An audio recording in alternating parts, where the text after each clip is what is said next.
Going on a national tour shortly through the Prophecy Club, and it'll be in, I forgot if you said, about 12 states or 10 states or whatever, it's all over the country anyway, as part of the Prophecy Club. And so this is kind of like a dress rehearsal for him. He's coming without any strings attached. Our foundation, our Watchman Foundation, is sponsoring this meeting, so there's no cost to you folks. But we will be taking a love offering for Fritz at the break. We're planning a break at 3:50. We'll have a 10-minute break, and then the last hour from 4 to 5. We hope to have some time for questions afterwards. And I'm sure after Fritz gets through, he's going to delve in a lot of areas that you won't hear people talking about in, quote, polite radio contexts and maybe even books. But Fritz digs it out and says it the way it is. So would you join me in welcoming Fritz Springmeier? Thanks. Okay. Thank you, Jerry. For those of you who haven't met Jerry before, he's a great guy, and I encourage you to get to know him better. Before I start my talk, I wanted to say a few things. First, it's a real privilege to be here with you. And then next, I want to tell you that it's very important for you to feel part of what I've got to say today, because what I've got to say today will affect your life and your kids' lives and future generations' lives, if there are future generations. Also, I need to give you a warning before I give my talk. This is not going to be politically correct. But as a Christian in a country where it is politically correct for 330 congressmen over a period of 3 years to write 20,000 bad checks, and as a Christian in a nation where a high school in Florida tries to teach their high schoolers abstinence in sex if they're unmarried, and then gets sued by people like Planned Parenthood, while on the other side of the country there's a school district in LA that realizes there just might be a connection between all the free condoms they're passing out in their sex education classes and a high rate of teenage pregnancy. So what do? The politically correct thing, they teach a class in creative masturbation to their high schoolers. In a nation like this, as a Christian, I enjoy being politically correct, just a notch below catching AIDS.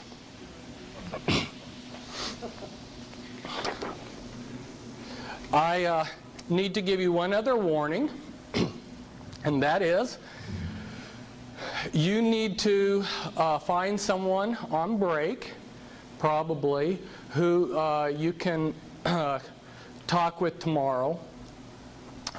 When I gave this talk one time before, the people, when I finished giving the talk, felt fine. And then as things sunk in the next morning, they were devastated. And they said, Fritz, you've got to tell your people to ahead of time that they need people to be a support person. So network with each other and trade phone numbers, because I won't be there tomorrow for you. And there's going to be a lot of devastating things said today. Now, we may have to dim the lights if we're going to pick up the colored pictures.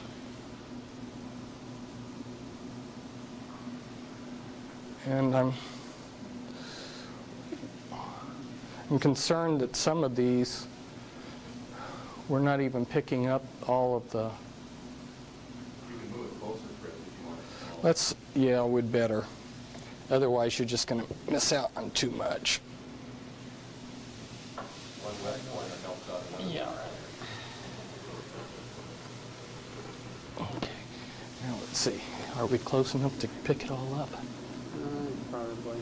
See what is focus.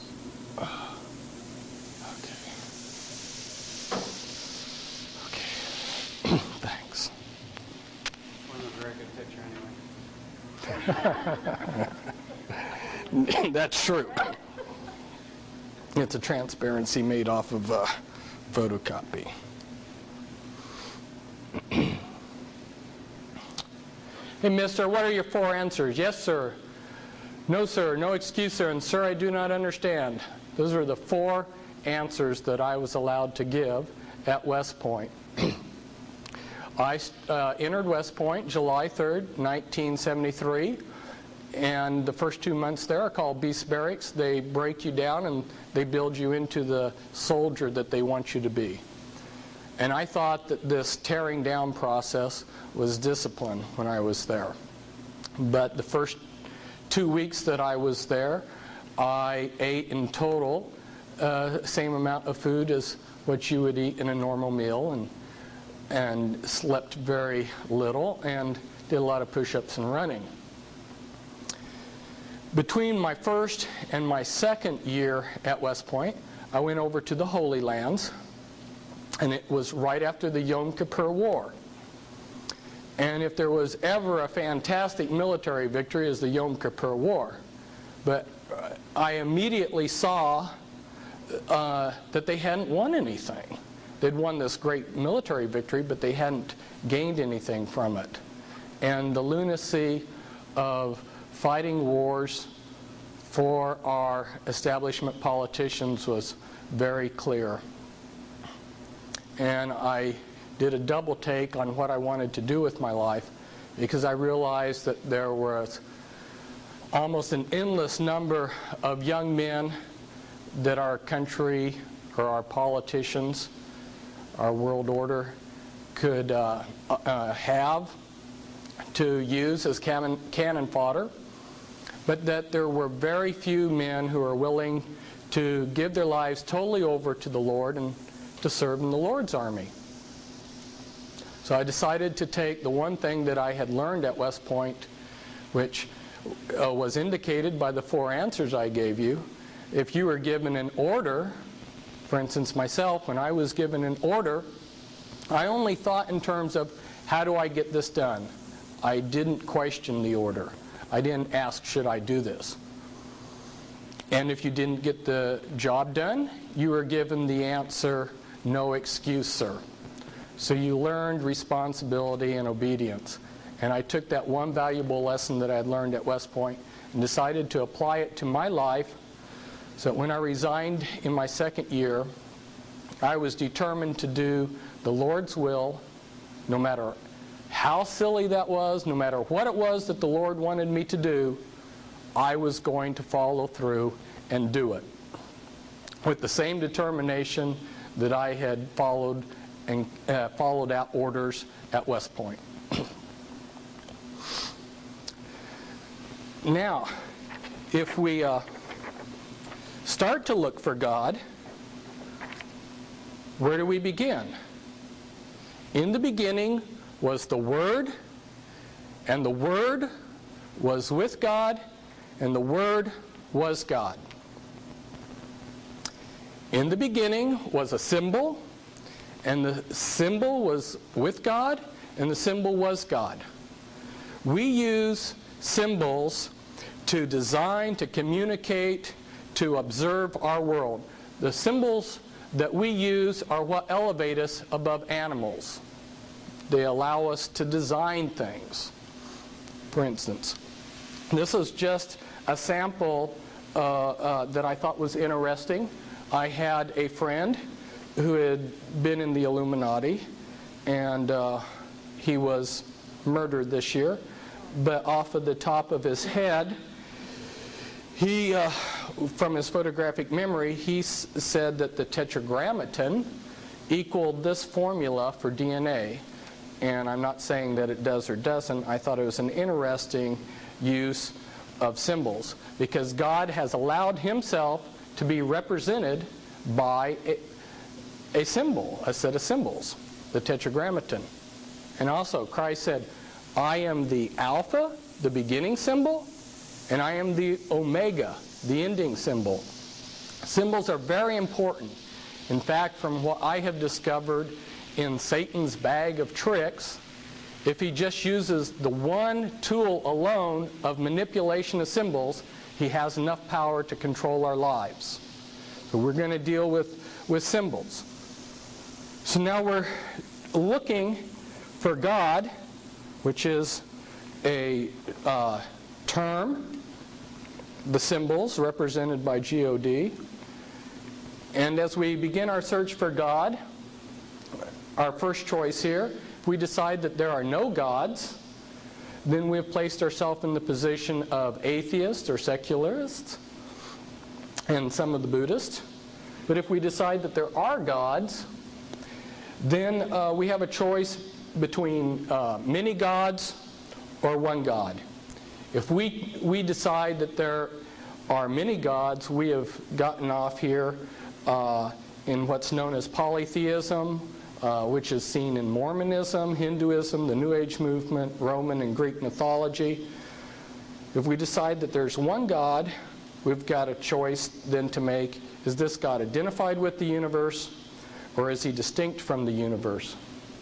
If he's identified with the universe, we have what's known as pantheism or panentheism, which is the same as in Buddhism and Christian Science and some other philosophies.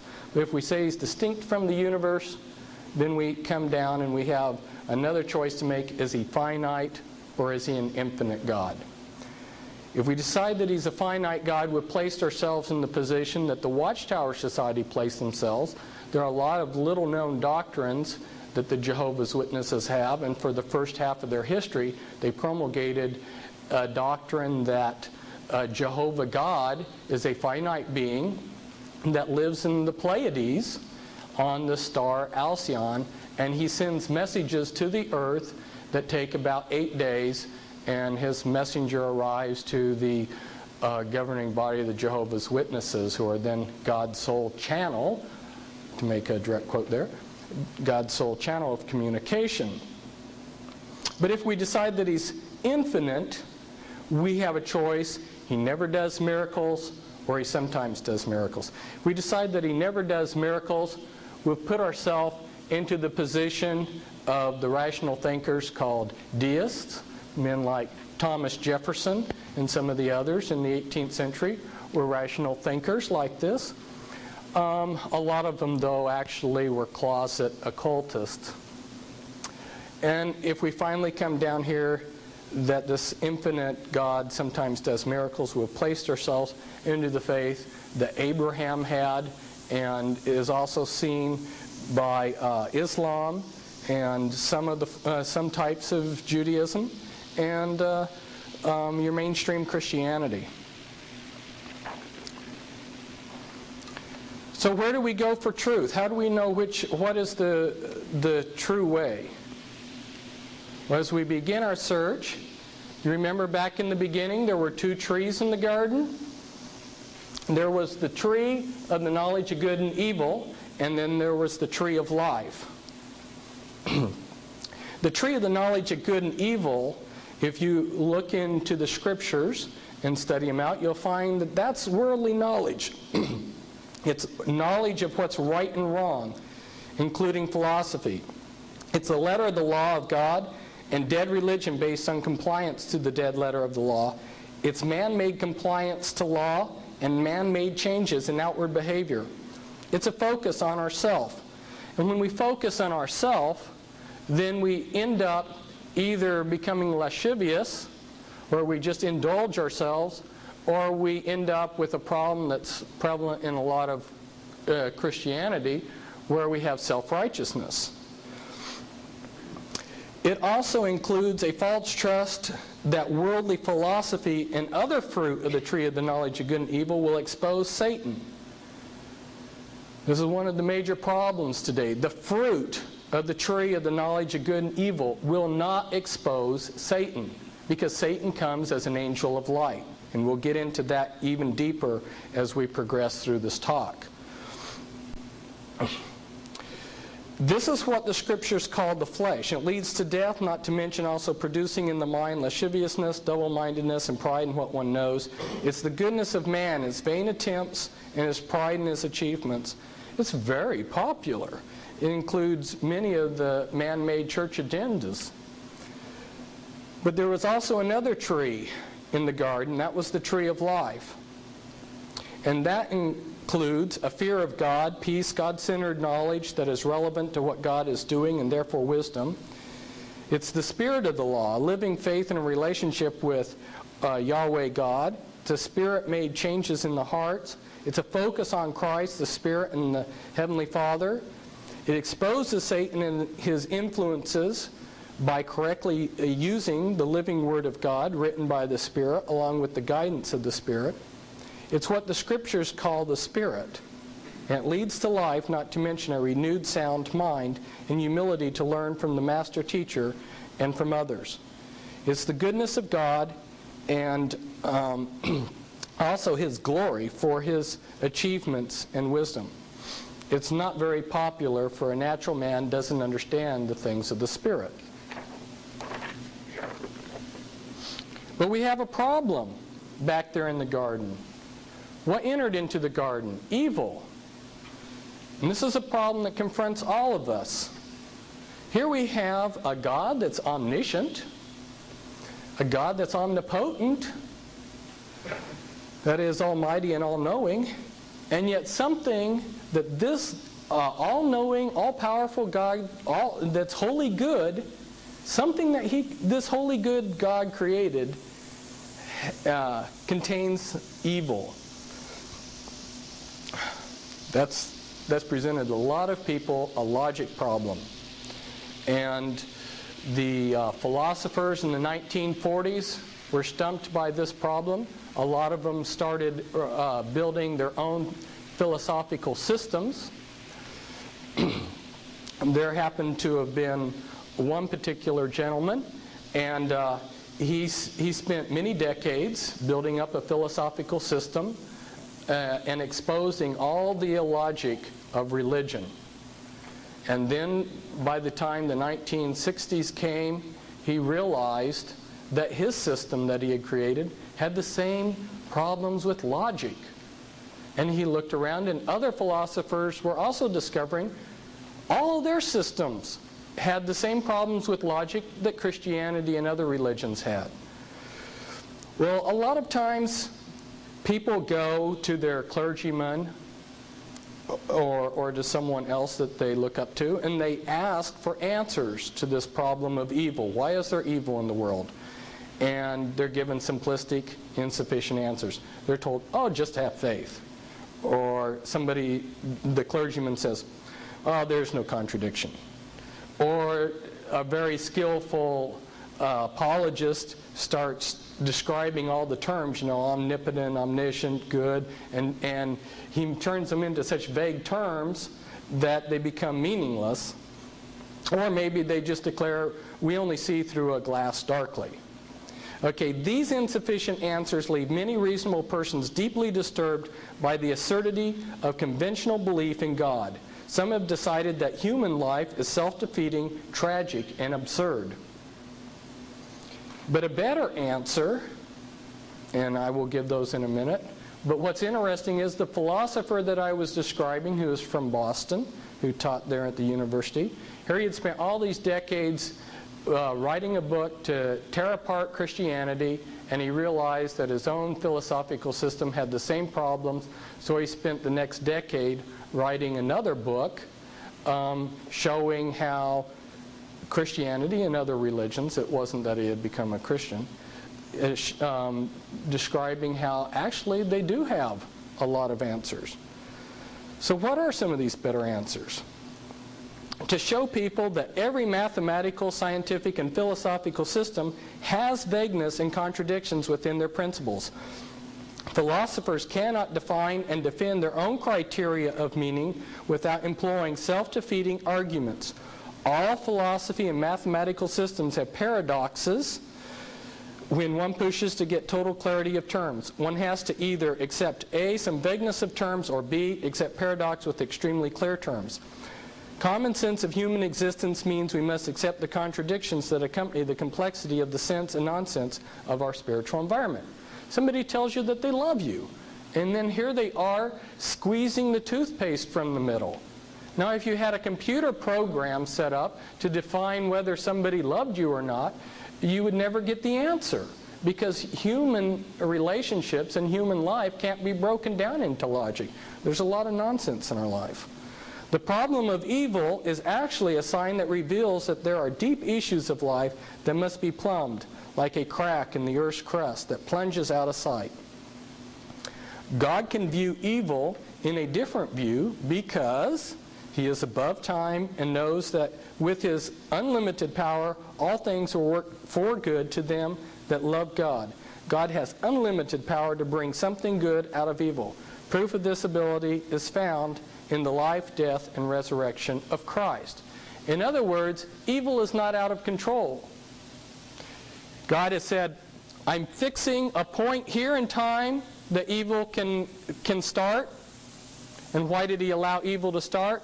So that each one of us would have the choice to make whether we wanted to love Him or not. We're not robots. If we were programmed to love Him, it wouldn't be real love. But we have the choice to reject Him and do whatever we want with our life. So He set a point here, and He said, evil can exist from here to there.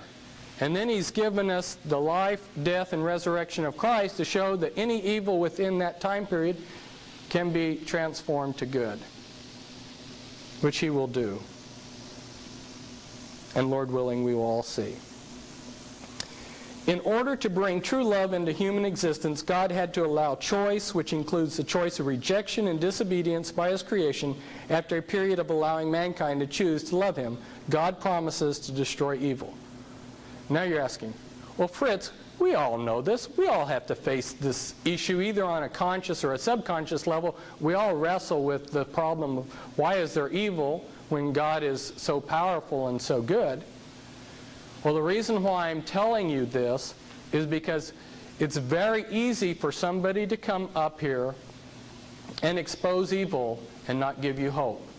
See, I was called to do three things. I was called to expose evil, to give hope, and call people back to the Word of God. That's my assignment.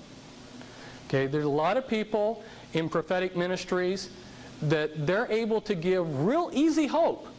Oh, just vote these crooks out of office. You know, if you don't really expose evil, you can give simplistic answers. But if you really expose evil, and how many people really plumb the depths of how evil this world is, then you've got a really hard task to try to give people hope. But that's what I'm trying to do. Because this is very important. That's why we're going over. Because given a chance, I'd destroy the foundation of practically everything you believed in. And I may today.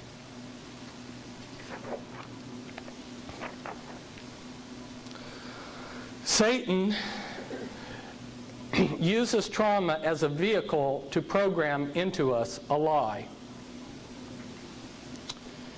All of you know, as you've tried to go on the correct path, how rocky it is.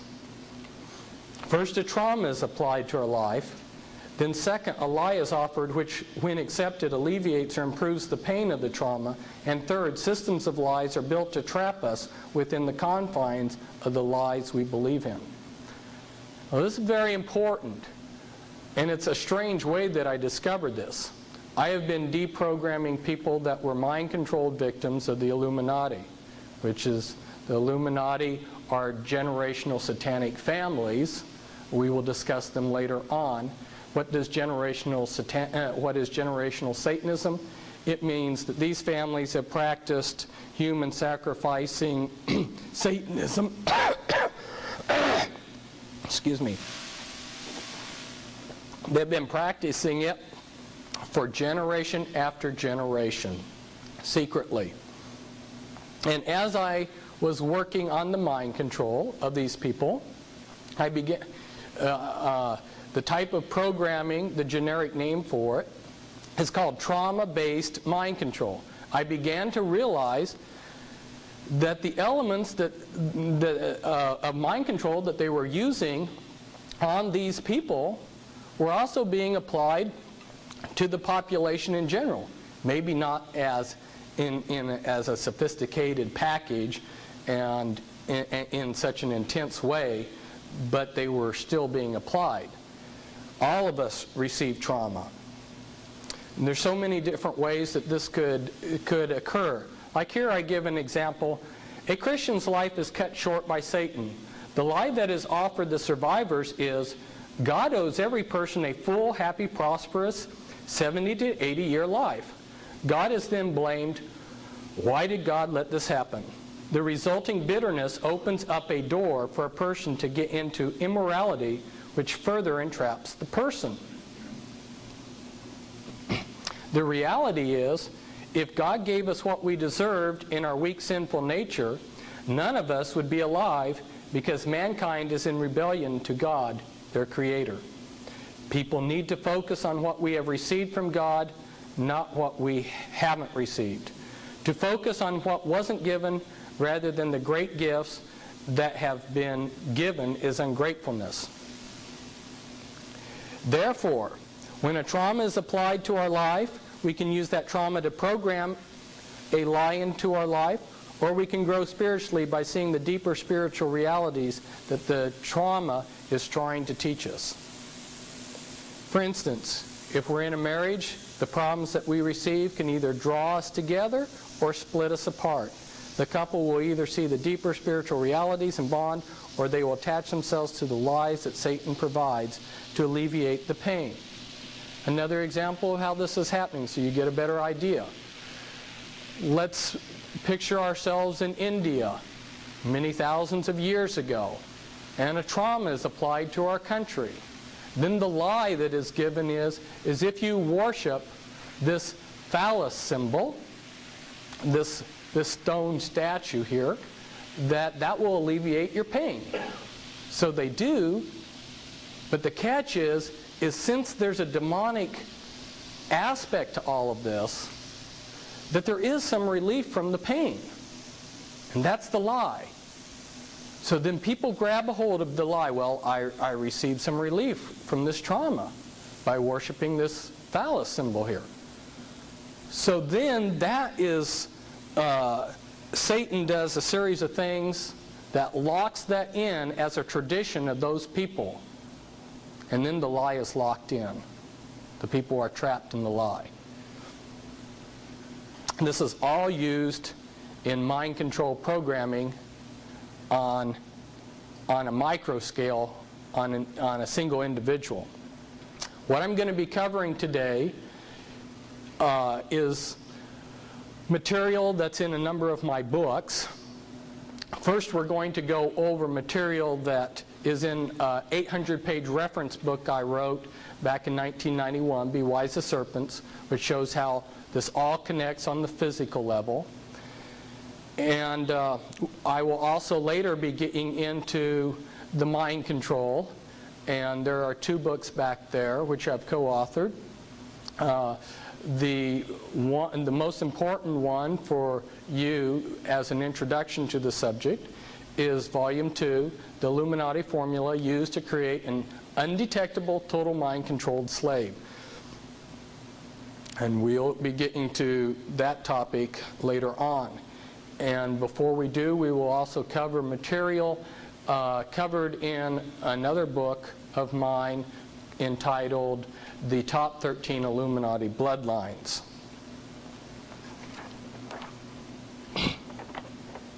This is just saying again what I had previously said, that Christ's life is proof that God has the ability to turn evil into good. Suffering is used to take our eyes off of trivial things to see deeper eternal realities. And the scriptures tell us that it will develop faith, virtue, knowledge, self-control, endurance, godliness, brotherly kindness, love. In other words, the suffering from evil we want to escape is the soil that God plants us in order that we would grow into the godly people He wants us to be. But the God of all grace, who hath called us unto His eternal glory by Christ Jesus, after ye have suffered a while, make you perfect, establish, strengthen, and settle you. And then that will also confirm through our suffering that we are a special royal people. And this is Paul at the Areopagus in Athens. where he confronted the philosophers of his day, and he noticed that they had a statue to an unknown God. And you can read about how Paul approached the philosophers of the ancient world. And here he is again. There you can see the Acropolis in the background. And he says, I've come to tell you about the unknown God. The rabbis in Jesus' day were very learned men. They were sort of like if you took a congressman and a chief justice of the Supreme Court and several other things and wrapped them into one. And a very learned scholar of the day, a rabbi, Nicodemus, came to Christ, and he said, born again? How can I be born again when I'm old?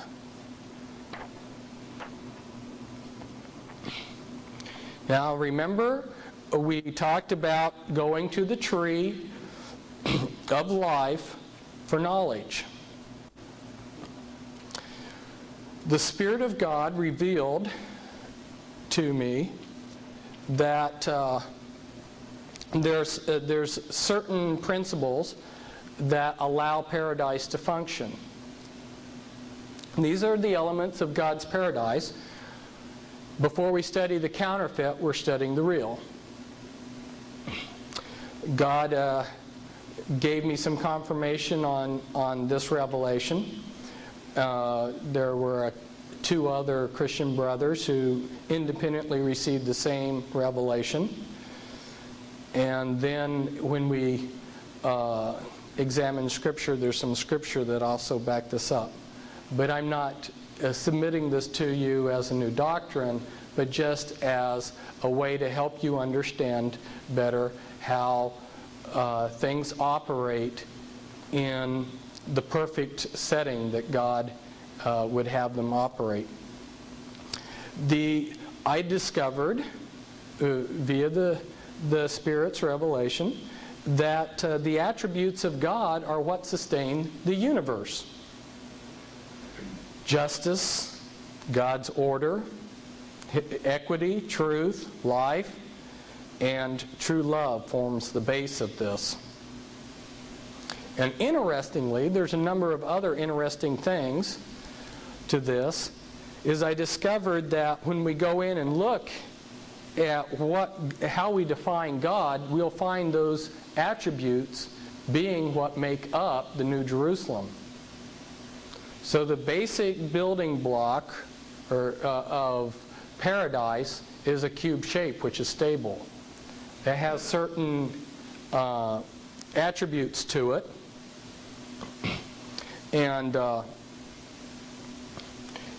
you'll see some of the other things here that I've added that I won't go into. Another interesting aspect is that God protects this. If you go to Ephesians 6 and you look at the armor of God, the helmet of salvation protects eternal life. The breastplate of righteousness protects God's justice and equity. The belt of truth, which is pulling things together, a girdle there, is protecting God's order of things, which also includes His authority and authority covering. And then your shield of faith is protecting true love. True love believes all things. And then your sword of the Spirit is protecting truth. So the armor that God gives is protecting these elements that sustain paradise. Now this is important to understand this concept, because now I'm going to show you how it's been corrupted. This was also given by revelation, and it was also confirmed by some other brothers, but then it also got confirmation from a real interesting source. Besides my brothers in Christ, a man named Norman Dodd, who was placed in charge of the Reese Committee in 1953. He was the chief investigator. The Reese Committee was assigned by Congress, and they were hoping that they wouldn't do a very thorough job, to investigate the un-American activities of the foundations. Norman Dodd had spent his entire life rubbing shoulders with the movers and shakers of the world. He had been a banker. He had been in and out of a lot of the types of activities that the world's elite are involved in.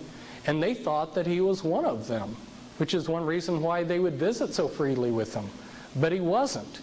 And in rubbing shoulders with these people, he came to discover that they knew exactly how to run the world. And I've also discovered that too. I've worked with a lot of high-level people that have defected to Christianity out of the Illuminati, and I've done years of research, and one of the things that I've discovered is they've given us only the crumbs of what they know, and if they wanted to run the world perfectly according to this model, they have all the formulas, they know how to do it. But they're manipulating this world system for their own benefit. Now, Norman Dodd discovered that the shape of the world system that was set up was this double pyramid, double tetrahedron, and he discovered that there were 6 things that made up this this world system. In fact, his life was threatened when he showed one of the elite this model. So there must be something true. When he showed this to Alexander Sachs said, I got to get out of here, because if I stay and listen to you, your life's gone. You've got order, which is represented by the state, wisdom, which is value, equity as seen in the marketplace, justice by the courts, wealth, the prices. And here I've added to what Norman Dodd had by including health, which is a function of wealth and a possession, and then truth down here at the bottom, which is represented by church. And by manipulating these different elements of the world system, they are able to control the world. One example of the type of manipulation they do is they make people think that equity and justice are the same thing, and they distort what was a pyramid with a base of 4 points to a 3-pointed pyramid. They just play around with this model any which way. There's a lot of things, a lot of manipulation, and later on we'll probably get to the transparencies, which show some of the books where they even give the detailed formulas for how to run these different elements. If you go to the scriptures, there's a word that occurs, stoicheia, and Bible translators have thrown their hands up and said, we don't know what this means. If you go to the classical Greek writers, they use the word stoicheia to mean elements that make up something. And Apostle Paul warned us, and there's like 6 or 8 Bible verses that warn us against the elements of the world system. I believe, even though it hasn't been revealed before, that these are the elements, these are the components that we were being warned about by Apostle Paul. And he said, don't be deceived or taken in by these elements. Now, one of the things that I can do, had I the time, to go in and show you how each one of those elements is controlled.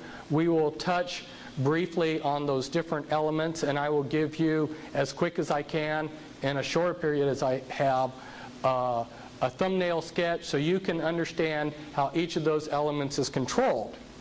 This was something that I came out with in my Be Wise as Serpents book. I'll not go into this particular chart this time, but I'm just showing you this real quickly to show you that there is a whole scheme of things on how to control the church. But this is what I really want to go into. This is maybe one of the most important things that I'll be able to share with you, and you have it in your handout.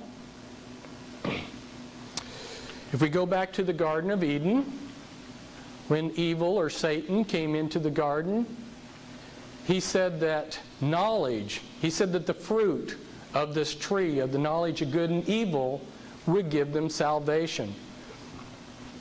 That's salvation through knowledge. That's Gnosticism. Okay? Now they began to realize that knowledge is power. But of course, you don't want to give all your power away instantaneously.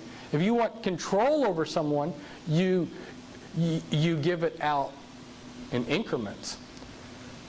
So how Satan sets things up is the first element is to say, I have secret hidden knowledge.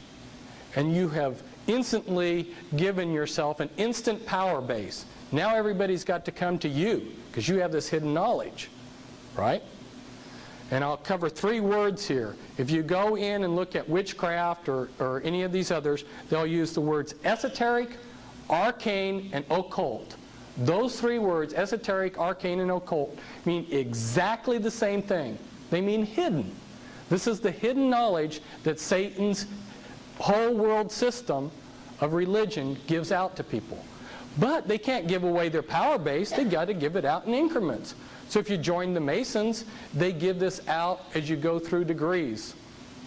And as you progress through the degrees, you're given, they dish you out more and more incrementally. Or if you're a Jehovah's Witness, you have to stay in touch with God's sole channel of communication, the Watchtower Society, and their magazines. And they dole out in increments this revelation knowledge to you over a period of time. Or if you're in the charismatic movement, you're made dependent upon some great prophet that you can't leave him because he is God's source of knowledge to revelation knowledge to you, and they make you dependent upon that preacher alone. So the first component was hidden knowledge. The second component of how Satan sets up a Gnostic religion is to hand out this knowledge in increments. And the third component is to set it up in a pyramid shape like this. You cannot get the commitment from the broad masses that you could from a few select initiates. So they will have a group of initiates who are a higher class, and they'll have almost basically one religion for them, and then they'll have another religion for the broad masses. What you're looking at is the clergy class, for instance, of the Catholic Church and the laity. Okay, if you go to the Jehovah's Witnesses, you would see that they have a governing body as their cover ruling body up here. They have an initiate class, which is called the anointed, who are promised heaven. And then you have the great crowd, who are promised paradise on earth. And the same pattern is repeated many, many times over. And I'll show you some of the groups that do this. Now you take, for instance, within the Jehovah's Witnesses, there and many of these other groups, I've discovered that the key men are Satanists. And they have a cover ruling body that hides them. Now if we turn this pyramid, this Gnostic religion that we have just built here, and there's even a book, How to Create Your Own Religion. If you turn that on its side and make it into a piece of pie, now look at what we've got here. This is the perfect control mechanism. In the center of all these different religious bodies are Satanists that know each other, that are collaborating and working together. And this I've discovered is a fact. I'm giving you inside information there.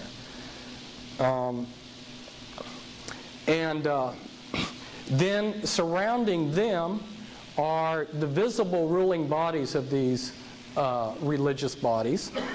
And then you have a priesthood within, or an initiate group within that religious group. And then you have your broad masses out here. Perfect control mechanism. You have, like, let's say a Catholic out here, and they're fighting the Mormon out here, who's fighting the Jehovah's Witness out here. And the people on the outer fringes are all divided and fighting each other. They never rebel against the middle. If they would ever rebel against the middle, what's protecting the actual movers and shakers? The priesthood. Now some of the priesthood are actually committed, they're actually believers in what they're doing, and some of them are just corrupt. That's the way they make a living. But at any rate, they act as a buffer to protect the ruling body there.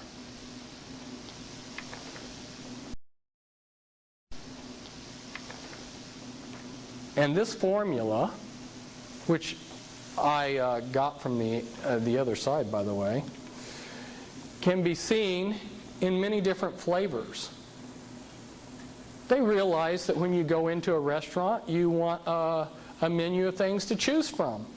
So if you want a Gnostic hierarchy that worships the sun, you can come over here and pick this.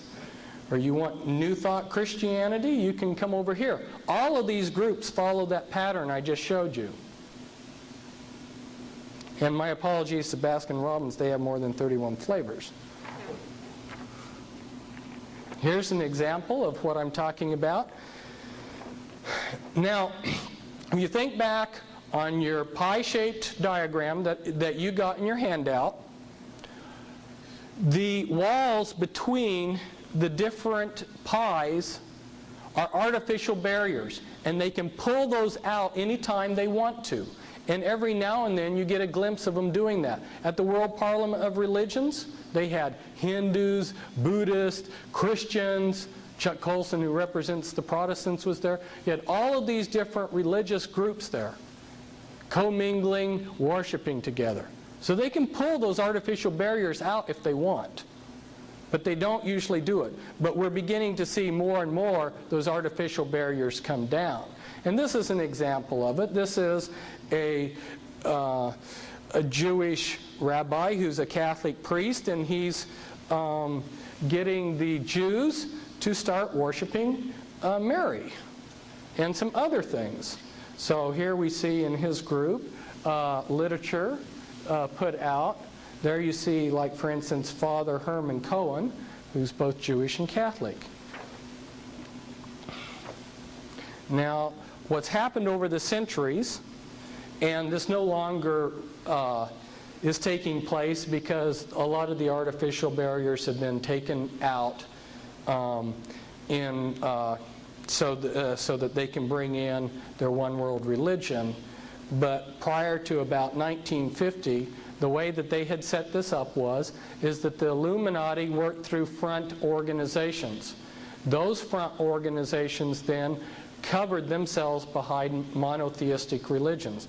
So behind Protestantism, you had Freemasonry pulling strings. Behind Roman Catholicism, you had Jesuits. And behind your Jewish community, you had your Sabbatians, your Frankists, communists. Behind Islam, you had Sufis.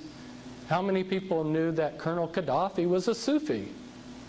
Does that make a little bit more sense why you see a Freemason in the CIA maybe collaborating with Colonel Gaddafi?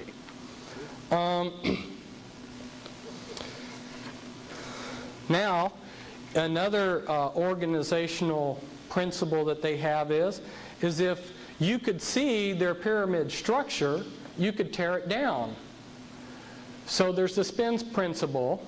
Marilyn Ferguson brought this out in the book that she's credited for writing. The spin principle is segmented polycentric integrated networks, where you set in motion, sort of like a series of tops, a whole bunch of different groups that are all spinning in the same direction. Then if the opposition comes, all they see is this one group. They can take it down, but they don't take down the whole network. And this is just New Age teaching institutions. But this is another example of some more New Age groups.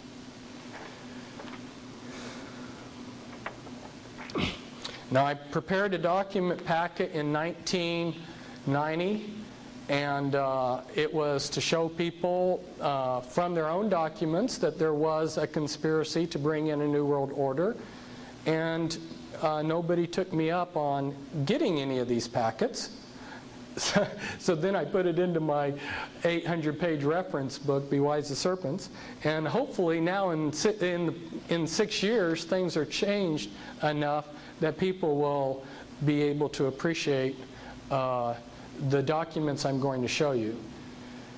These are very important because a lot of the people in the audience have never seen documents from the horse's mouth, so to speak, as to what they are really doing. Now here we see a book. This is just simply the cover to show you that there are disenchanted men that are warning that we're ruled by an invisible government. And another disenchanted man who worked with the CIA warns that the CIA and its allies are in control of the world.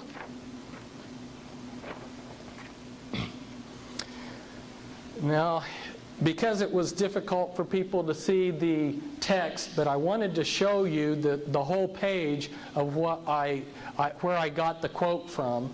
I have pulled the quote up and enlarged it over here to the side. Now, this was written by Manly P. Hall. Manly P. Hall was both a Grand Master within Freemasonry, and he was a Grand Master in the Illuminati. And he says, all of sincere heart will find consolation in the conviction that powers beyond and above human corruption continue to administer the destiny of the globe. It would be a mistake to confuse the governing bodies with the various sects which pretend to authority but give no indication or proof that they can manage efficiently even their own affairs. What was I telling you? That inner core of black in all of those pieces of pie that's secretly ruling? Now, Manly P. Hall knows who he's referring to here because he's part of that secret body. But of course, he speaks positively of it.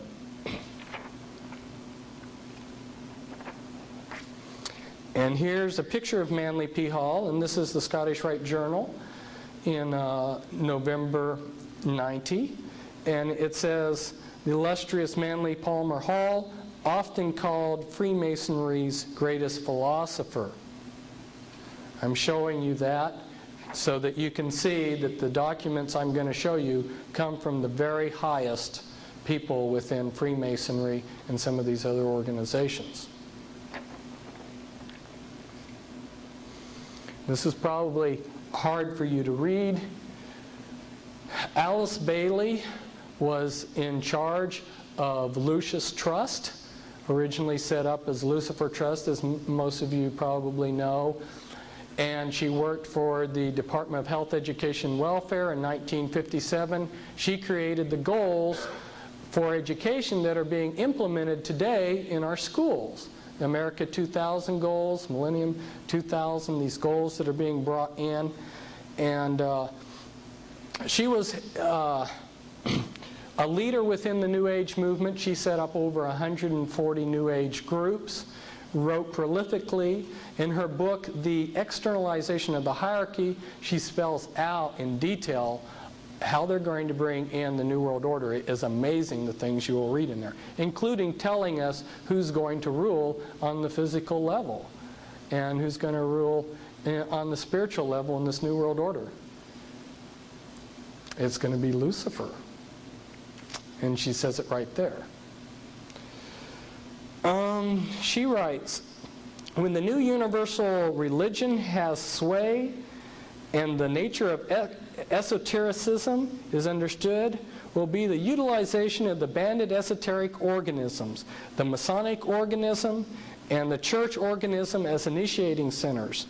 These three groups converge as their inner sanctuaries are approached.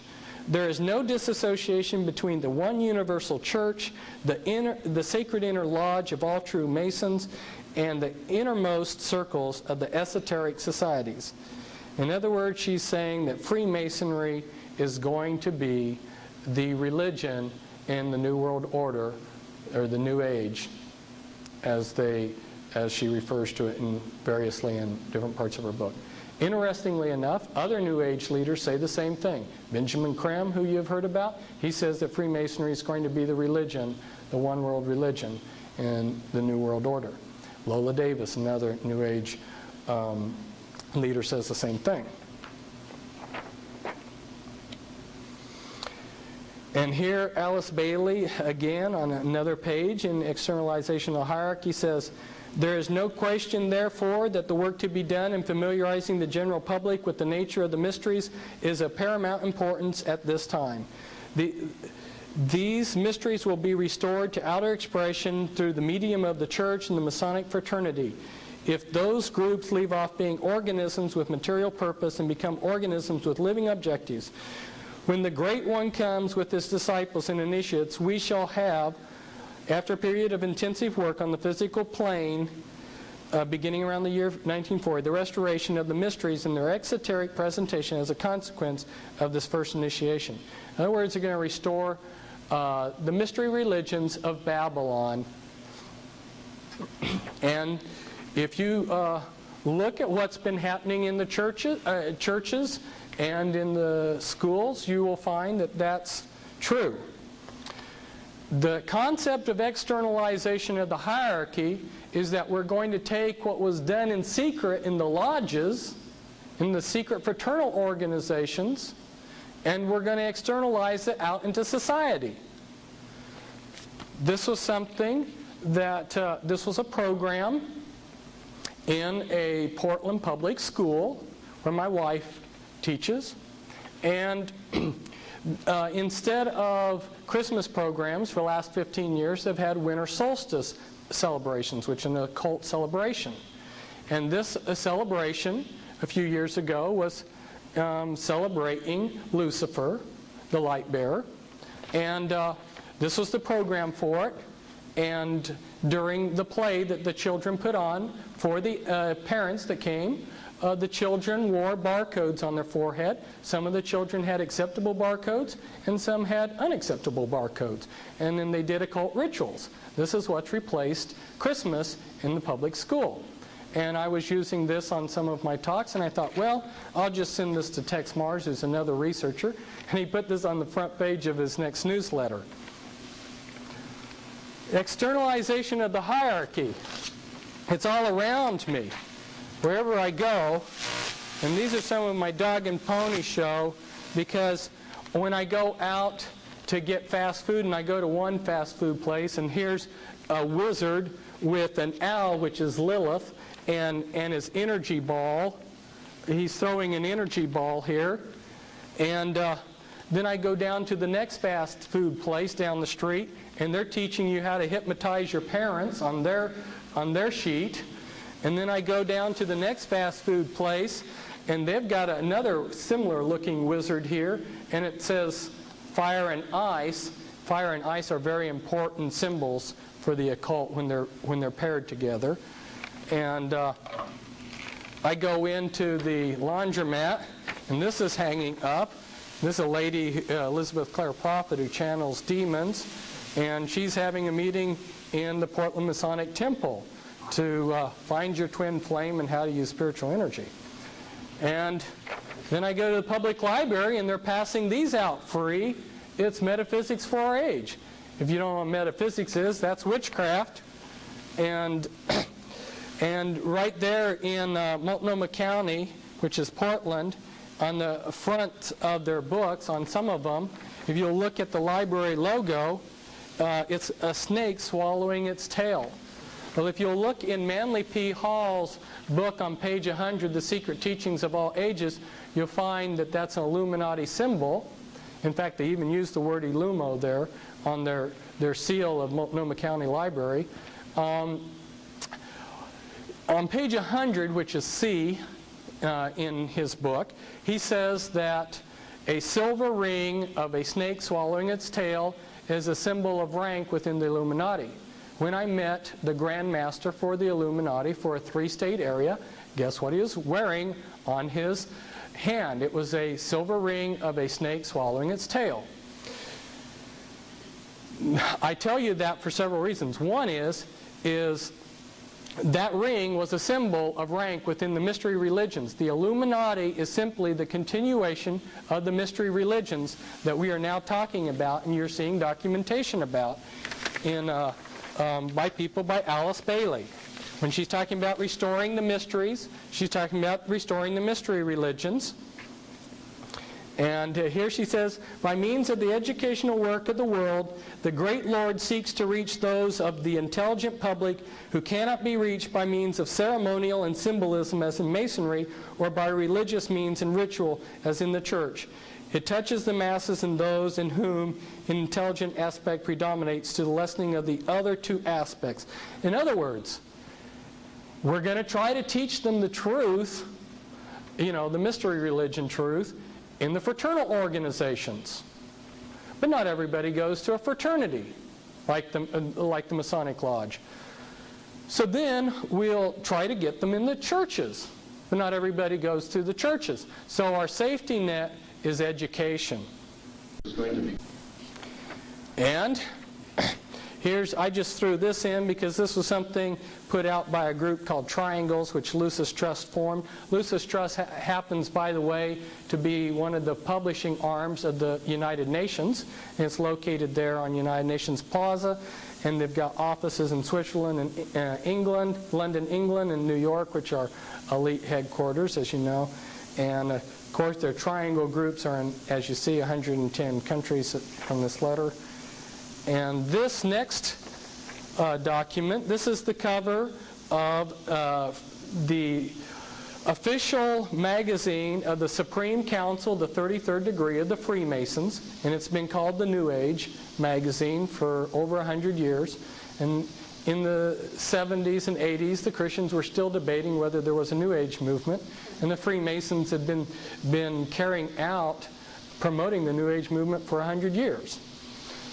And inside this particular cover, I pulled out a page, and guess what it says here? As stated before, God's plan in America is a non-sectarian plan. Our Constitution is non-sectarian. Our great American public schools, God's chosen schools, are non-sectarian. The great spirit behind this great nation is non-sectarian. Our great American public schools have never taken away from any child the freedom of will, freedom of spirit, or freedom of mind. That is the divine reason that great God, our King, has chosen the great American public schools to pave the way for the new race, the new religion, and the new civilization that is taking place in America. Any mother, father, or guardian who is responsible for the taking away of freedom of mind, freedom of will, or freedom of spirit is the lowest criminal on this earth, because they take away from that child the God-given right to become a part of God's great plan in America for the dawn of the new age of the world. Shame on you, Christian parents, for sending your children to a Christian school. You're the lowest criminal. That was back in the 50s. And back in 1920s, the Ku Klux Klan and the Masonic lodges in Oregon carried out the first of a whole series of acts designed to destroy the Christian schools. If you wonder why this Christian schools, which used to be the foundation of schooling in this country, disappeared, look to the Freemasons and groups that they created, like the Ku Klux Klan.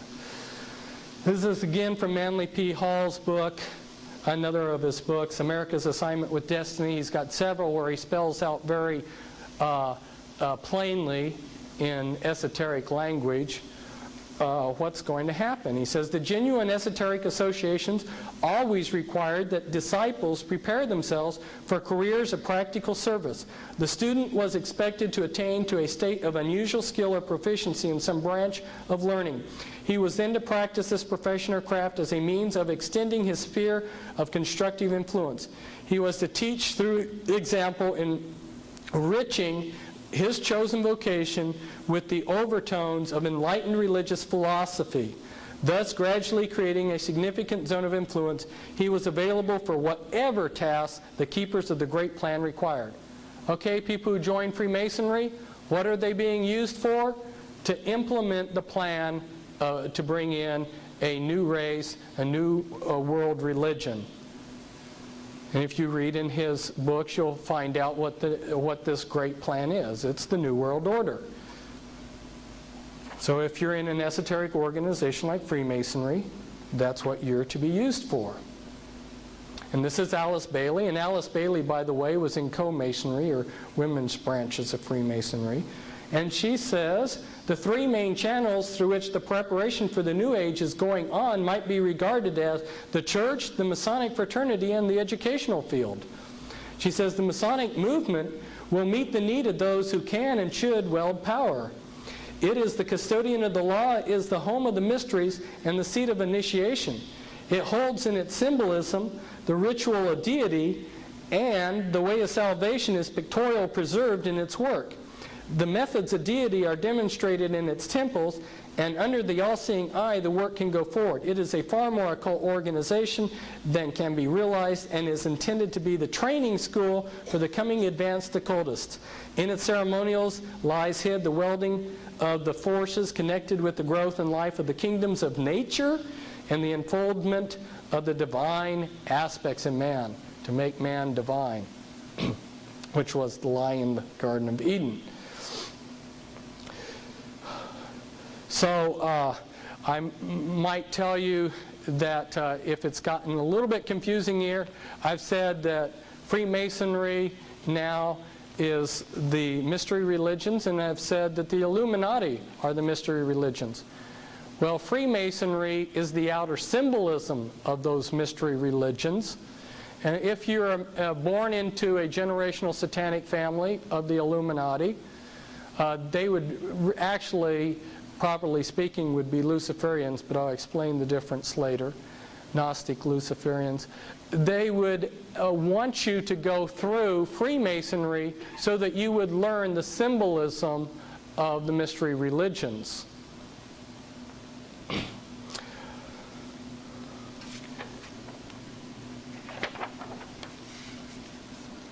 And this is Albert Pike. Albert Pike was he's been called the Pope of Freemasonry. He was the head of all of Freemasonry in his day. And he wrote Morals and Dogma, which when you get to be a 32nd degree Freemason, you are given a Morals and Dogma book, which belongs to the lodge, and then asked to study it. And he says in here, in Morals and Dogma, he says, though Masonry is identical with the ancient mysteries. What are the first two things that happen when you join Freemasonry? Two things. One is, the first thing is you fill out a form that says requesting to be initiated into the mysteries. If you read any of the top Masonic authors, like Manly P. Hall and some of these others that I'm going to be quoting from, they will tell you that the mysteries of Freemasonry are the mysteries of the mystery religions of Babylon. That's what you're being initiated into. So that's the first thing that you do, is request to be initiated into those mysteries. The second thing is you go through a ritual where they give you an oath that you'll ever conceal the activities and what they teach you in the lodge, to ever conceal. Well, that means you're taking on oath of a gruesome death to deceive and lie about what goes on in the lodge. And people ask me, well, and I've been asked this probably, no exaggeration, 100 times, when do people know that there's something wrong with Freemasonry? Well, the first two things you do ought to raise red flags. But I will agree with people that you can stumble through 32 degrees of this stuff, and like a lot of people, they don't have their eyes open, and you could stumble through, and maybe after 32 degrees of this, you still don't know what you're involved in. That's possible.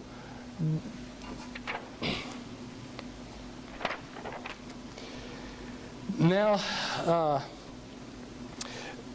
you'll see that what I'm quoting here, I have these a little bit out of order, but you'll see in another transparency that this comes from the highest, what he says is on the authority of the highest level of Freemasonry.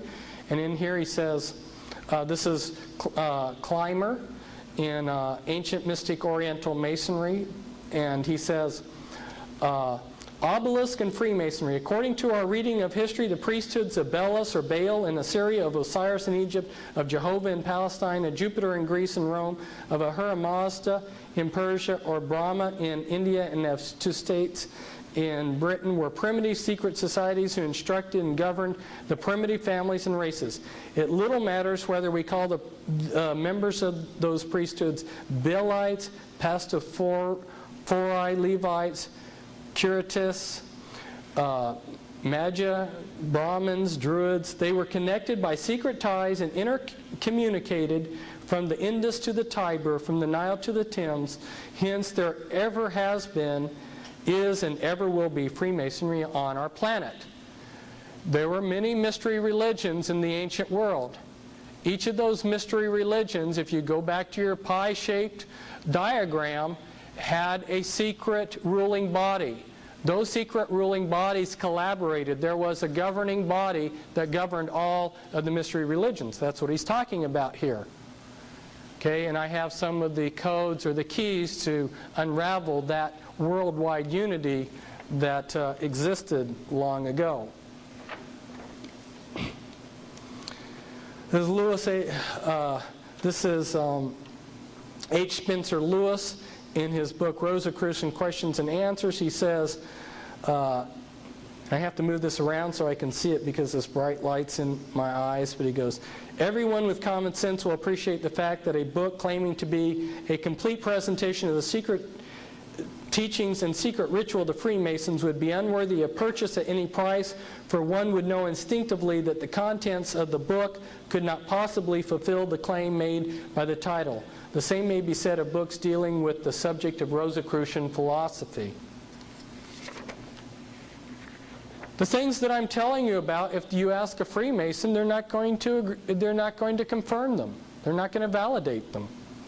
And this on the previous book that you saw by Clymer, I have this in here because he says, I quote from the highest Masonic authorities in the world, and that which concerns mystic Masonry comes direct from who knows and who has no superior in this work. So I'm giving you information from the top in case you doubt these authorities. This is simply showing us, again, in the same book, that Masonry was founded on the ancient wisdom religions, and when founded was not known as Masonry.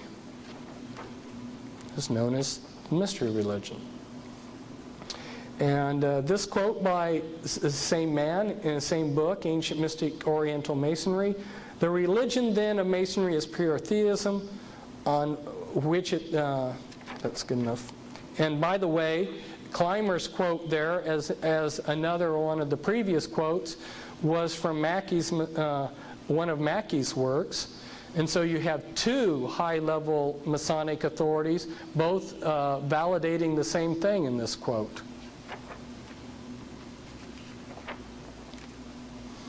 Here's another quote from, this is from Mackey's Masonic Jurisprudence, and found Clymer is quoting Mackey's Masonic Jurisprudence. So broad is the religion of Masonry, and so carefully are all sectarian tenets excluded from the system, that the Christian, the Jew, and the Mohammedan, in all their numberless sects and divisions, may and do harmoniously combine in its moral and intellectual work with the Buddhist, the Farsi, the Confucian, and the worshipper of deity under every form. No wonder it's going to be the religion of the New World Order. And this quote here is just showing that Masonry is claimed to be the pagan mystery religions by Masons. And this is at the House of the Temple in Washington, D.C., not far from the White House. This is one of the rooms in there in the House of the Temple. There's another room further in this temple, which is much smaller, which has 13 chairs, which is one of the rooms that the Illuminati's Grand Druid Council meets in.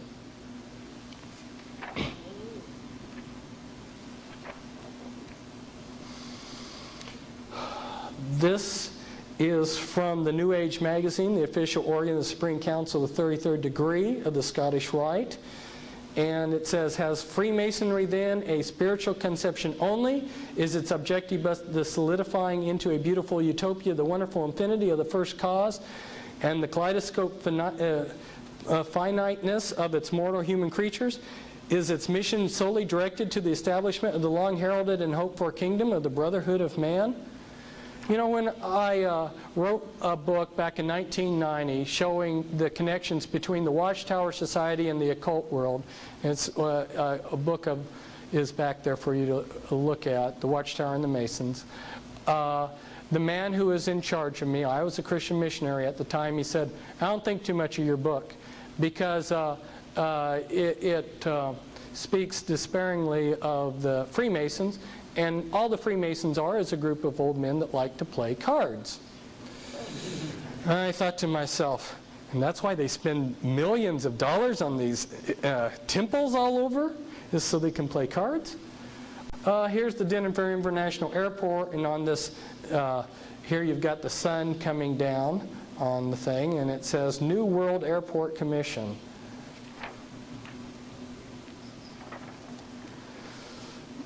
This is Manly P. Hall again. He says, when evaluating the esoteric groups, that would be like the Rosicrucians and Freemasons and Lucis Trust, etc., of this period, the most reliable guide is their acceptance of the responsibility of the great plan. I've already explained that's the plan to bring in the New World Order.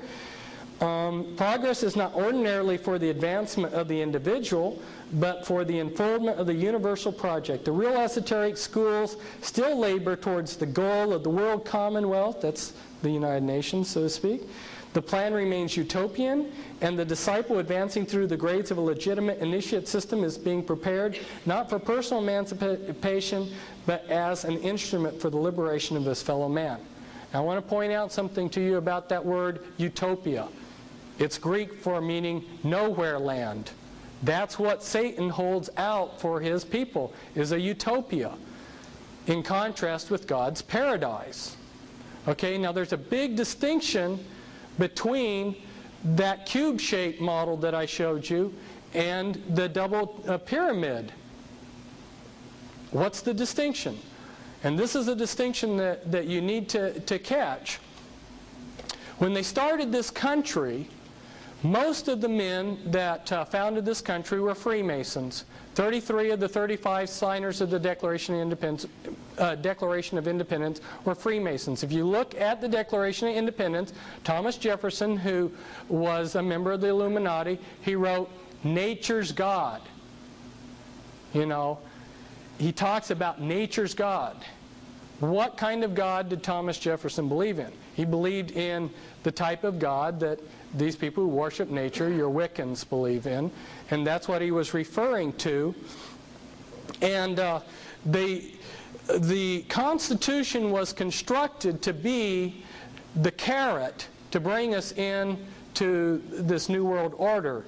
It was to be the most perfect form of government that Satan's world system could construct, so other people would want to revolt.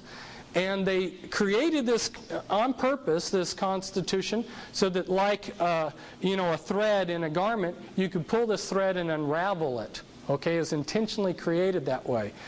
But there were some very fundamental differences between our Constitution and God's paradise. And let me explain that, because it's why we're in a lot of trouble. If you'll go back and look, remember we talked about in that earlier diagram about God being the lawgiver and order. Remember, that was one of the elements of paradise, God being the lawgiver. When they set this country up, who did they make as the lawgiver? The legislature.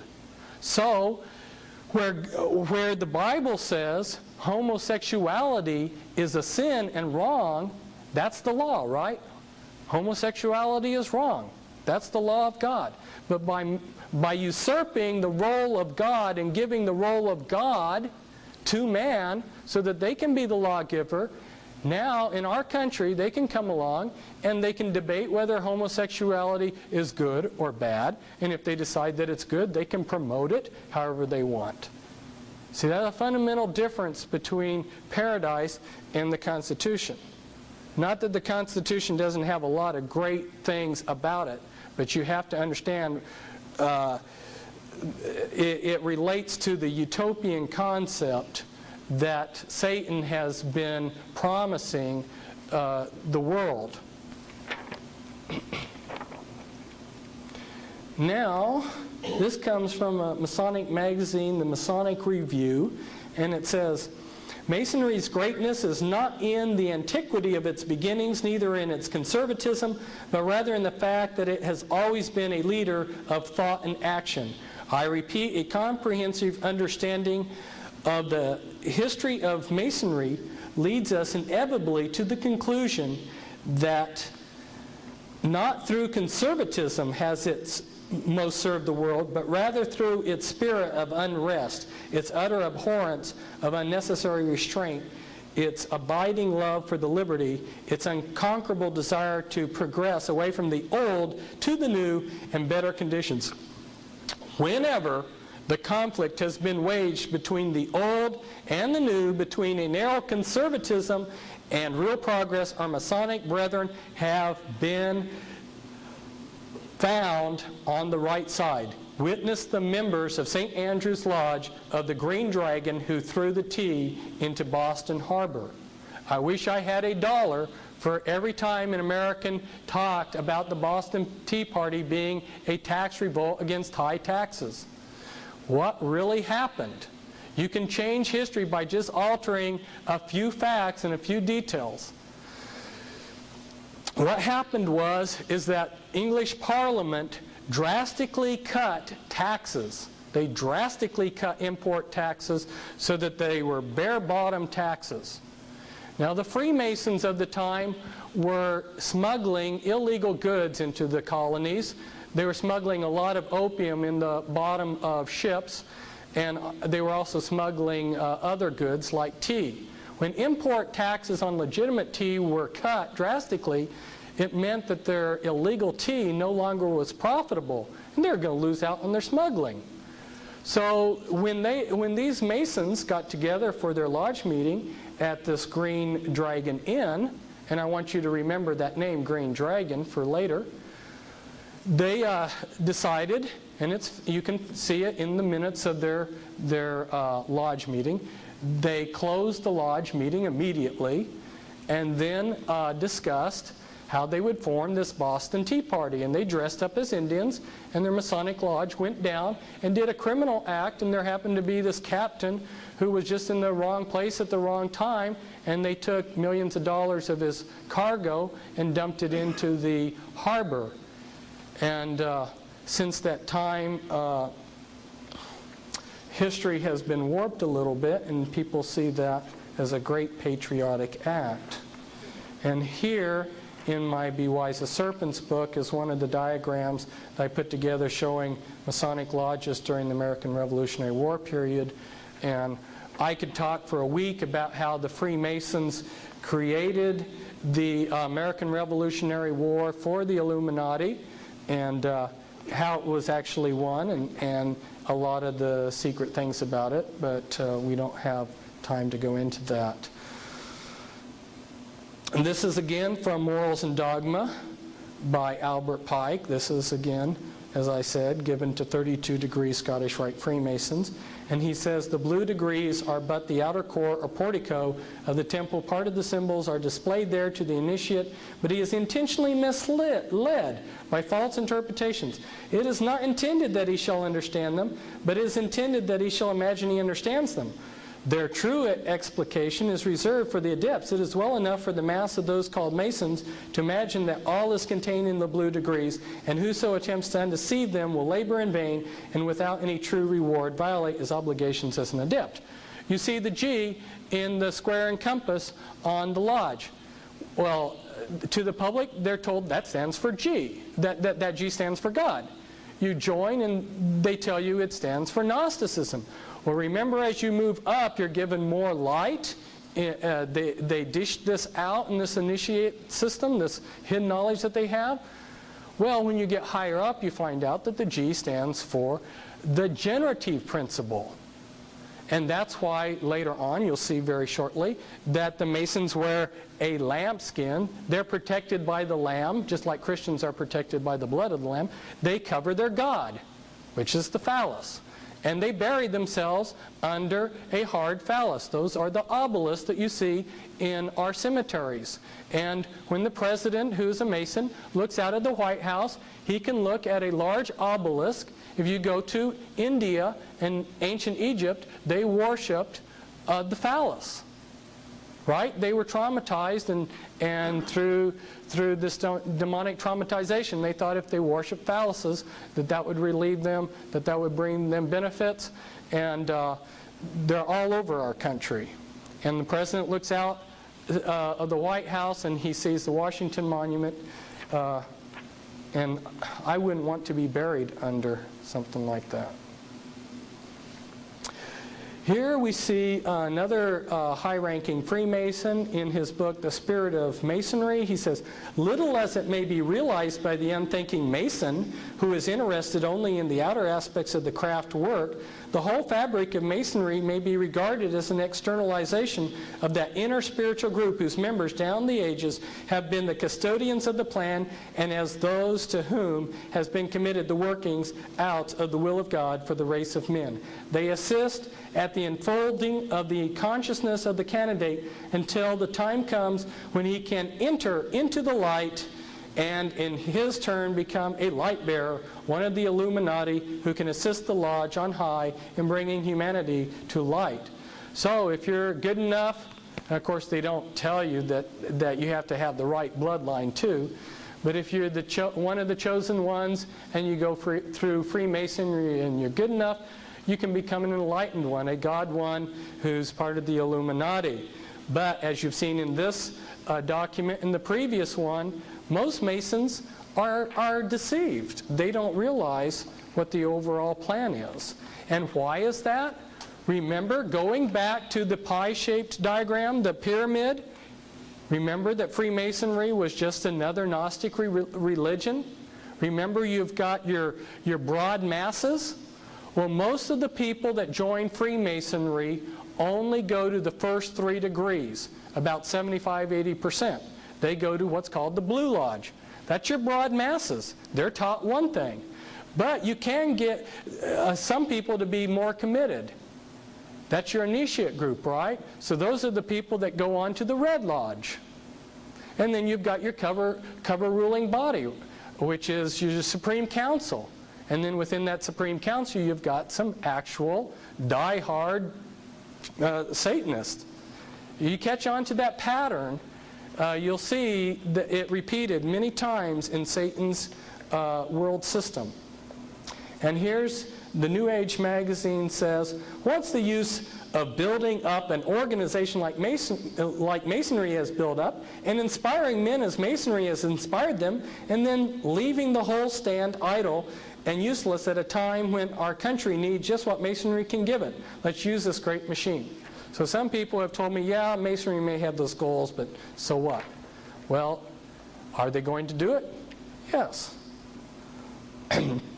Masonry also has a mission to perform. She invites all men of all religions to enlist under her banners and to war against evil, ignorance, and wrong. And that's by Albert Pike's Morals and Dogma.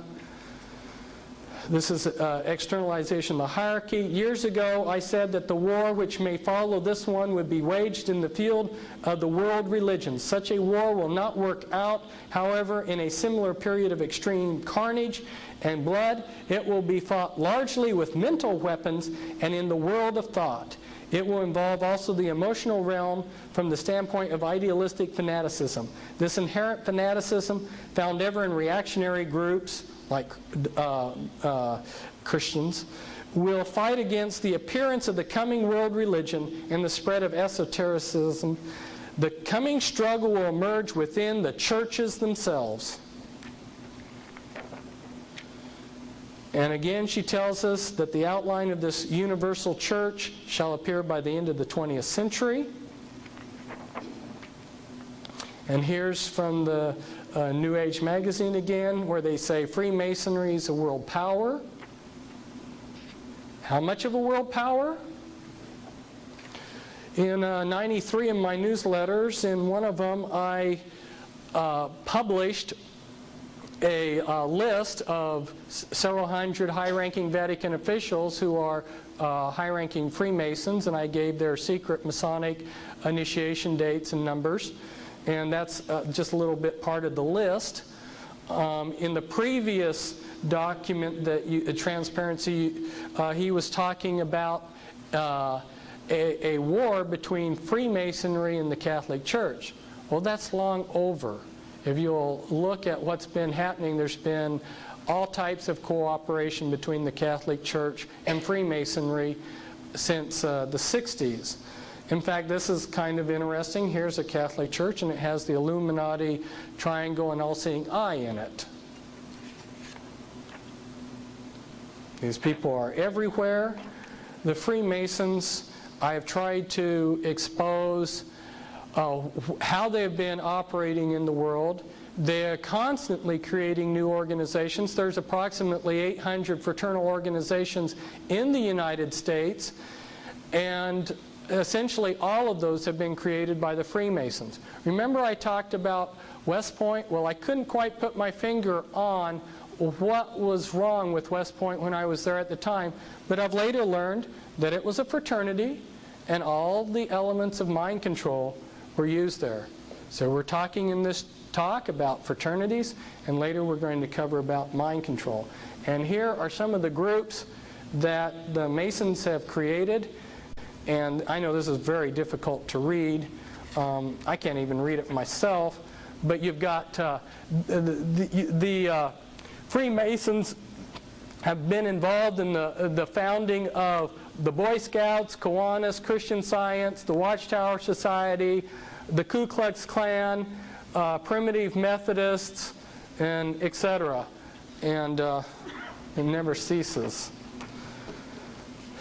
Here real quickly for you are some of our presidents in their Masonic garb. George Washington, Andrew Johnson, William McKinley, William Howard Taft, Theodore Roosevelt, FDR, Truman, and Ronald Reagan. This bright orange tract, the reason why I set it out there, I didn't write it, but I've been asked for years to write a tract that would tell people what was going on. And as I went back and prayed about it and looked at historically how tracts have been written, one of the things that I noticed is that the things that appealed to the common people use symbolism. And you look at this symbolism on here, right there on the front, it says America under siege, American peril, explosive exposés of the treasonous betrayal of America and Americans by traitors in and out of the government. Boy, boom, you've been told a whole mouthful right there real quick. And so I thought this tract was really good, and I went down to downtown Portland and passed out several hundred. And the next day I had a SWAT team at my house wondering what kind of neo-Nazi I was. But you are welcome to take as many of these as you want to pass out, because that's why I got them. I was passing them out not because they sell a book, which is true, but because I thought that they would tell the common person very quickly that we're in a heap of trouble.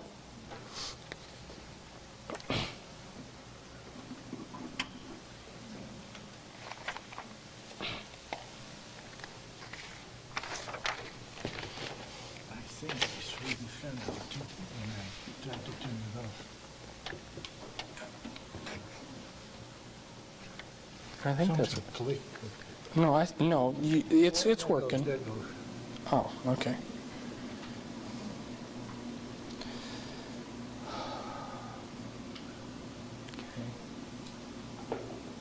There. Now we can see it. Okay. Now, last segment, I focused in on one particular point in history. Right now, I want to focus in again on one particular point in history. What I'm trying to do by doing that is use it as an example of the bigger picture, okay? And one of my favorite points in history that I've enjoyed studying was the Civil War. So I've picked that as a point in time, and I'm going to discuss 3 people within that period of time all of you, I'm sure, are familiar with Abraham Lincoln and Ulysses Grant, who was his top general during the Civil War, and John Brown, who was an abolitionist who, because of his activities, he provoked the South into wanting to have an armed rebellion. So we're going to focus in on these three men, and I think that will give you an example of how things have been going down through the years. Let's focus in on John Brown first. John Brown was a Freemason and a Rosicrucian. So was his father. And he was taught by a man named George Lippard to be an anti-slavery abolitionist. George Lippard started the anti-slavery society. Another Rosicrucian at the time who was also an abolitionist was William Lloyd Garrison, and he started that anti-slavery society in 1832, and he was a member of the Order of the Rose, which was an occult organization in England, in 1834. John Brown did not understand much about the Scriptures. He was a murderer. His sons were murderers. John Brown, as he traveled, happened to go through a Mormon settlement where they were teaching blood atonement, that if you sinned, you could atone for your sin by shedding real blood. And so he picked up one of the few things that he thought he knew about the Bible, and that was, for the wages of sin is death, and he thought that that meant if someone was a sinner, gave them the right to blow them away with a shotgun.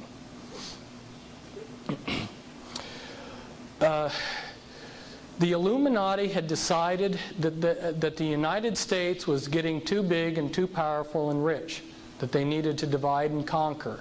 There are a whole number of reasons as to why they decided to create the Civil War.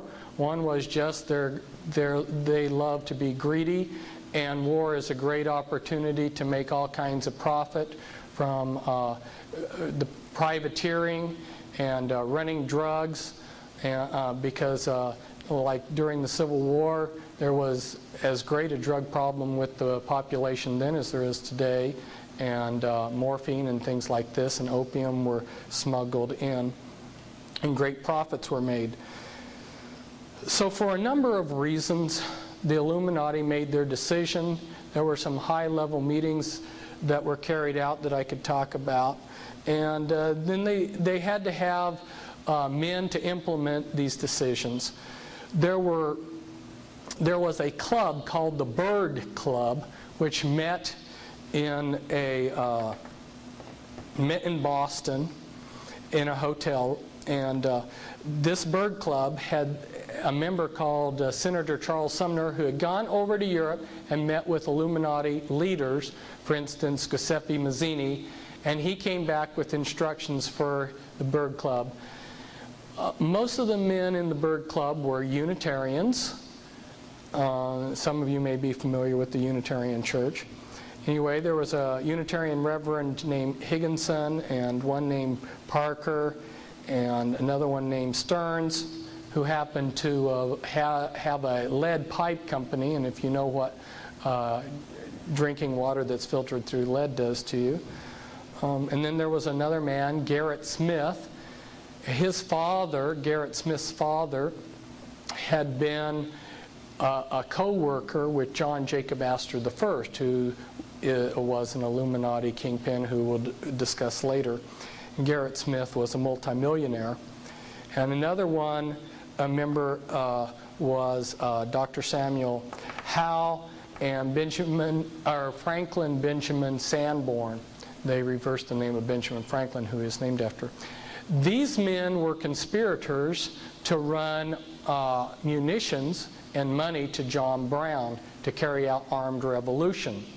In fact, there were even somebody brought in who was a Jewish Freemason, Amschel Bondi, from Europe, who was a professional revolutionist who was active in several other revolutions that were started by the Masons later on. And he worked with John Brown to create an armed revolution. And what's interesting is that these men put on a front of being believers and pacifists, while at the same time were smuggling weapons. Now, the next person that I would like to talk about during that time period is Hiram Grant.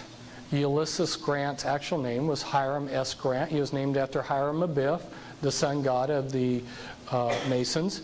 His dad was a master mason who was leader of a lodge. And Ulysses Grant's father worked for John Brown's father until he quit working with him and went into business with E.A. Collins. Well, now I need to go back in history a little bit.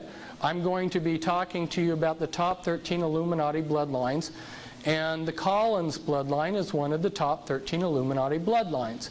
There's a man named Francis Collins who brought witchcraft over with the Puritans. When the Pilgrims and the Puritans came over, there was large groups of witches that came over that set up congregations that were called Presbyterian and Congregational churches, but these later developed into groups like Unitarian churches. But at the time, in the colonies in that area in New England, they almost had what you would call a theocracy, and the state supported the church. And so if you wanted your church to receive money from the state, you had to be a member of the state church. So these Unitarian churches, or these witchcraft churches, of course didn't, they called themselves Puritan or Congregational churches. Later, the Unitarians separated when it was no longer financially beneficial to them, and created the Unitarian denomination and started Yale and Harvard. And they also then later merged with the Universalist Church. Well, Hiram was a very lazy, unkempt boy of no promise. And so his father, being well connected, because by the way, I might mention that Hiram Grant's father was Jesse Root Grant, and you're familiar with the Root name Elijah Root, those who study conspiracy. And Jesse Root Grant was of the Collins family. And being well connected, since Hiram showed no promise, they got him an appointment through their connections to West Point. When he got to West Point, they named him they gave him the name Ulysses after the Greek mythological character. Well, he came from the town of Georgetown, which barely had 1,000 people in that little village, and yet there were over 20 high-ranking generals within the Union Army that came out of that little town. There were 4 generals and 1 colonel in the Union Army before the Civil War started, and then they added to that 9 more generals from that little village alone. Had a lot of pull.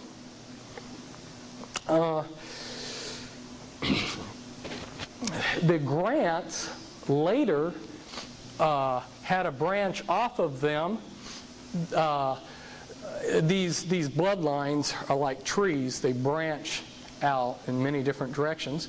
The Grants later branched into the Wheelers, and my co-author on 2 of my books was someone who came out of the Illuminati, and she was under their mind control, and her father was a Wheeler.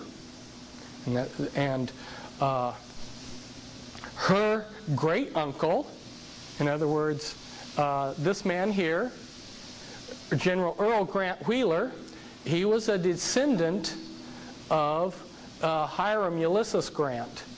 And you will not hear very much about Earl Wheeler, but Earl Wheeler was in charge of the U.S. forces during the Vietnam War. And underneath him, or working with him, was McNamara, who was also an Illuminati Satanist.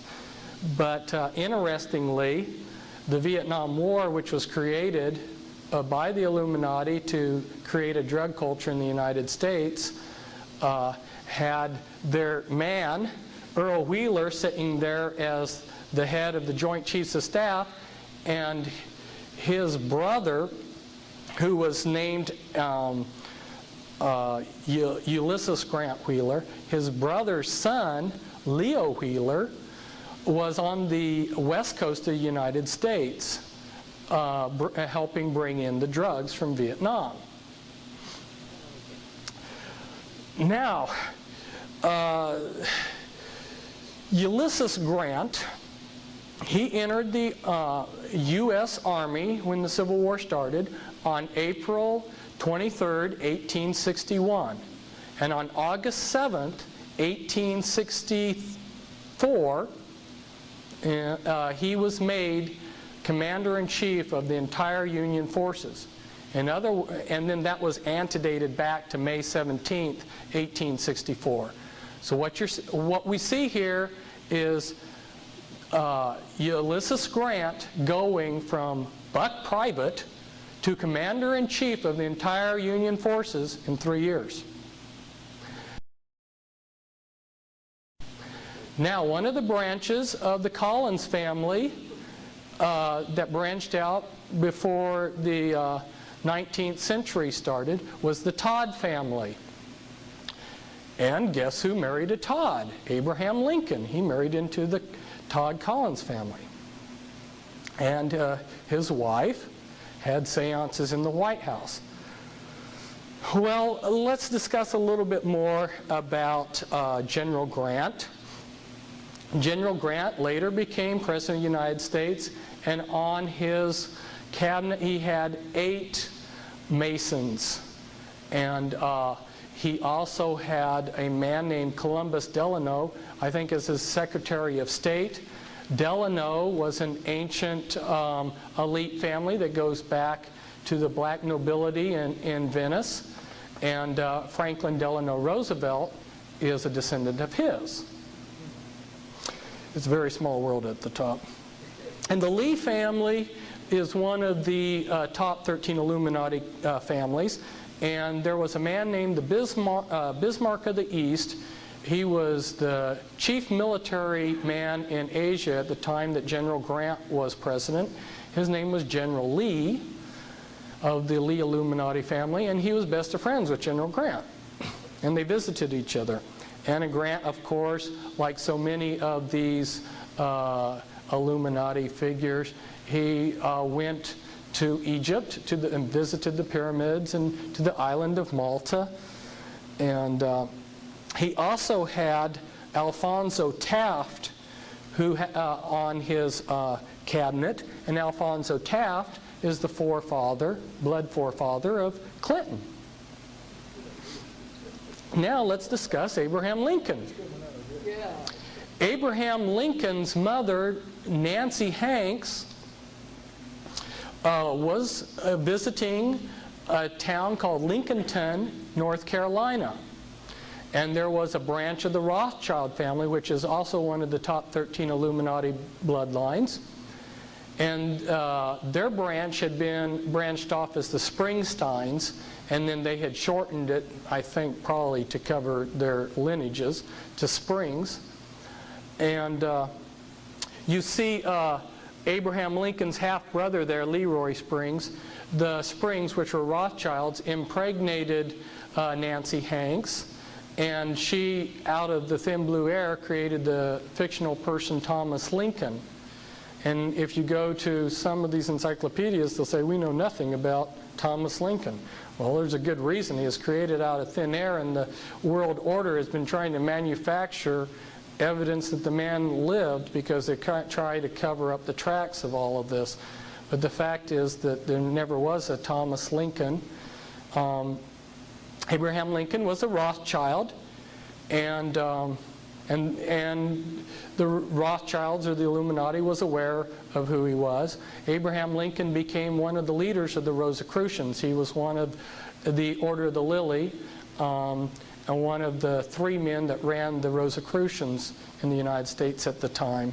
So when he talks in his speeches about God and these other things, if you ever get around some of these Rosicrucians in Quakertown, you'll see that they use all the terms that Christians use, but they have different meanings to them.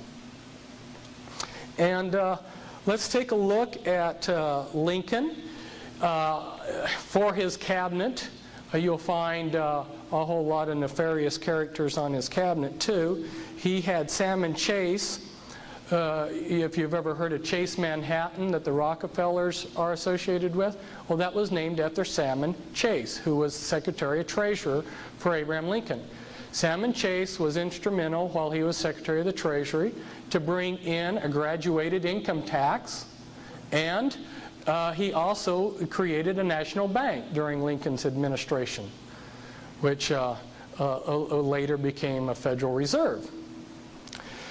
And just talking a little bit about how this all connects, you've heard of Shirley MacLaine. Well, she's of the Beatty family, okay? Well, who was Lincoln's lawyer? When he was president, he had a lawyer who was named Bart Moore, and Bart Moore was of the Beatty Illuminati family. The cabinet of Abraham Lincoln was involved with a scam, involved with the Credit Mobilier, which ties back in with the Rothschilds and all these other people in Europe. Anyway, Lincoln's cabinet was caught in a scam where they were found to have cheated the taxpayers $23 million. Now, but our cabinets today are probably scamming worse. Lincoln had a secret liaison with King Leopold. And if you get into understanding the royalty in Europe, you'll find out that they're the 13th Illuminati bloodline. And he had twins. He had Ella and Emily, a pair of twins from the daughter of King Leopold. Now, as advisors to Grant, there was a man called Jonas Mills Bundy. And Jonas Mills Bundy was advisor to Grant, President Garfield, and Chester Arthur. Okay, well, who is Garfield? I mean, Garfield relates to all this too, because remember, we go back to John Brown and him being a Rosicrucian and everything. Well, Jonas Mills Bundy was of the Bundy Illuminati family, and he was these presidents' advisors, right? Well, Garfield was a descendant of a man named Hosea Ballou.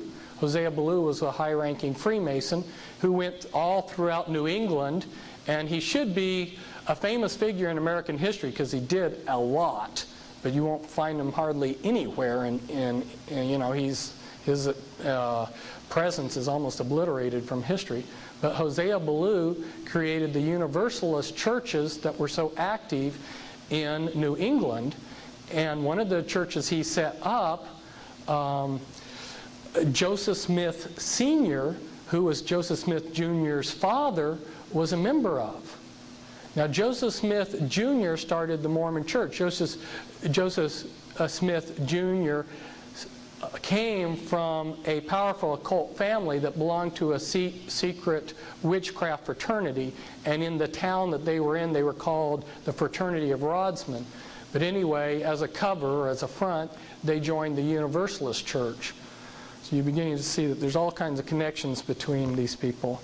And then, of course, in the Bundy family, you see McGeorge Bundy becoming an advisor later on to Kennedy and Johnson. And you see Harvey Bundy, who was a chief supreme justice, or no, Harvey Bundy was chief of the Manhattan Project to create the atom bomb. So there you see the Bondi Illuminati family coming into this. So here are some of the people from this time period. Louis Cass-Payzur, he was a very powerful man during the Civil War time, but he's been obliterated from history. The Merovingians dynasty is the 13th bloodline, the Holy Bloodline, and you can read about it in the book Holy Blood, Holy Grail. And they believe that they're descendants of Christ, and they're also descendants of Lucifer, who, as they would say, are brothers. And one of the Merovingians, who was a secret crown prince of France, came over to this country, and his descendant Louis Cass-Payzur then hired Leroy Springs' father, A.A. Springs. A.A. Springs, Louis Payzur hired Leroy Springs, and Leroy Springs' father, A.A. Springs, was the father of Abraham Lincoln. So that's how that all ties in.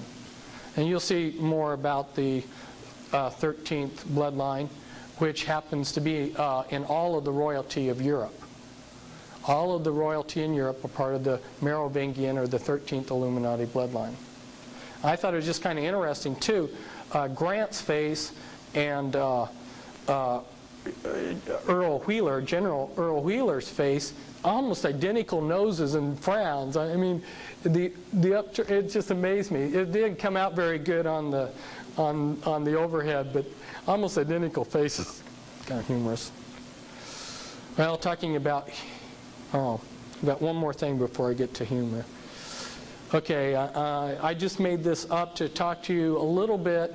I can't go into the background of these bloodlines. I don't have time, but I can just hit on a few highlights.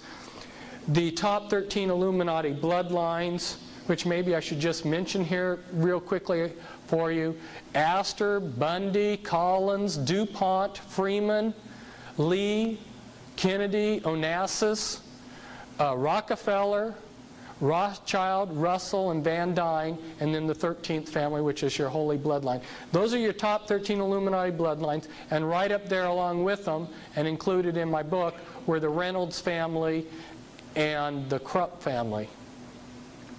And so if we look at these families, we'll see that they keep power and wealth by dynastic intermarriage. They maintain as low a profile as possible, and they use fronts for legitimacy. And these are some examples, the Collins and some of the blood that's gotten into them, and the Rothschilds. The Rothschilds have kept track of their genealogy. It goes all the way back to Nimrod, their secret genealogies. Now, my co-author on my books, Cisco Wheeler, her father, Leo Wheeler, gave her a book of the Collins genealogy. At the time, she was trying to lead the Illuminati, and she stuck it into a fireplace. But for people like myself, we'd like to reverse history and get a hold of it. Well, these people, they're into fun and games, and they created their game here, actual game. It's called Illuminati, and you get to do exactly what the Illuminati are doing in the world. The goal of the game is to take over and control the world. And they have all of these cards in the game that indicate the different things that you're to take over. And so I copied a few of the cards. Well, look at this. Morticians, mafia, fraternal orders, multinational oil companies, men in black, TV preachers, Hollywood, evil geniuses for a better tomorrow. These are the type of people that you have to take over to control the world. And wouldn't you know it, the Illuminati actually does. And if you're in the military, they have a lot of manuals.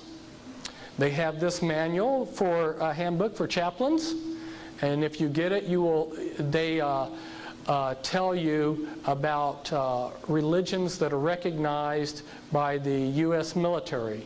And there are a number of chapters devoted to different type of witchcraft groups. And One of these groups in there is the Church of Satan, which is recognized religion. In other words, if you're a priest in the Church of Satan, you're exempt in serving in the draft because you're a minister. Okay? In this book, this chaplain's book, it's interesting because they talk about the priests within the witchcraft, and they tell you in this book that there are 3 levels to in a witchcraft coven. I'm just saying that as documentation of the next thing that I'm going to show you, which is, that's how the Illuminati is organized, people. And there's a lot that can be said here. There's so many of these transparencies are like a week-long seminar, you know. But I don't have a week on each of them. I've tried to condense down here to show you how the original reconfiguration of the mystery religions in 1776 had 13 lifetime positions in the Illuminati, but that was too weldy. It's too difficult to go through 13 positions. So they reconfigured it around the Civil War time, and you've got 2 levels, three components really that I should talk about. Isn't this very similar to the earlier pyramid that we showed? Remember? Where we had the broad masses and a clergy class and then secret ruling bodies? Very similar? Right? Yeah. The anarchy level. If you want to read about the anarchy level, I've got a book, Ezekiel 6:3, where I list hundreds and hundreds of witchcraft organizations and their addresses. I give hundreds of ritual sites all over the United States and Great Britain, and you can really bone up on it. And then I have a complete list of all the Illuminati standard rituals and a list of occult rituals, which every day of the year has something that could be celebrated by these people. So there's always an excuse to have some kind of witchcraft ceremony. They reconfigured things so that you've got an anarchy level and a hierarchy level. It's very good because the anarchy level is very confusing. The anarchy level are all these covens out there that have individual unique practices. None of them look related.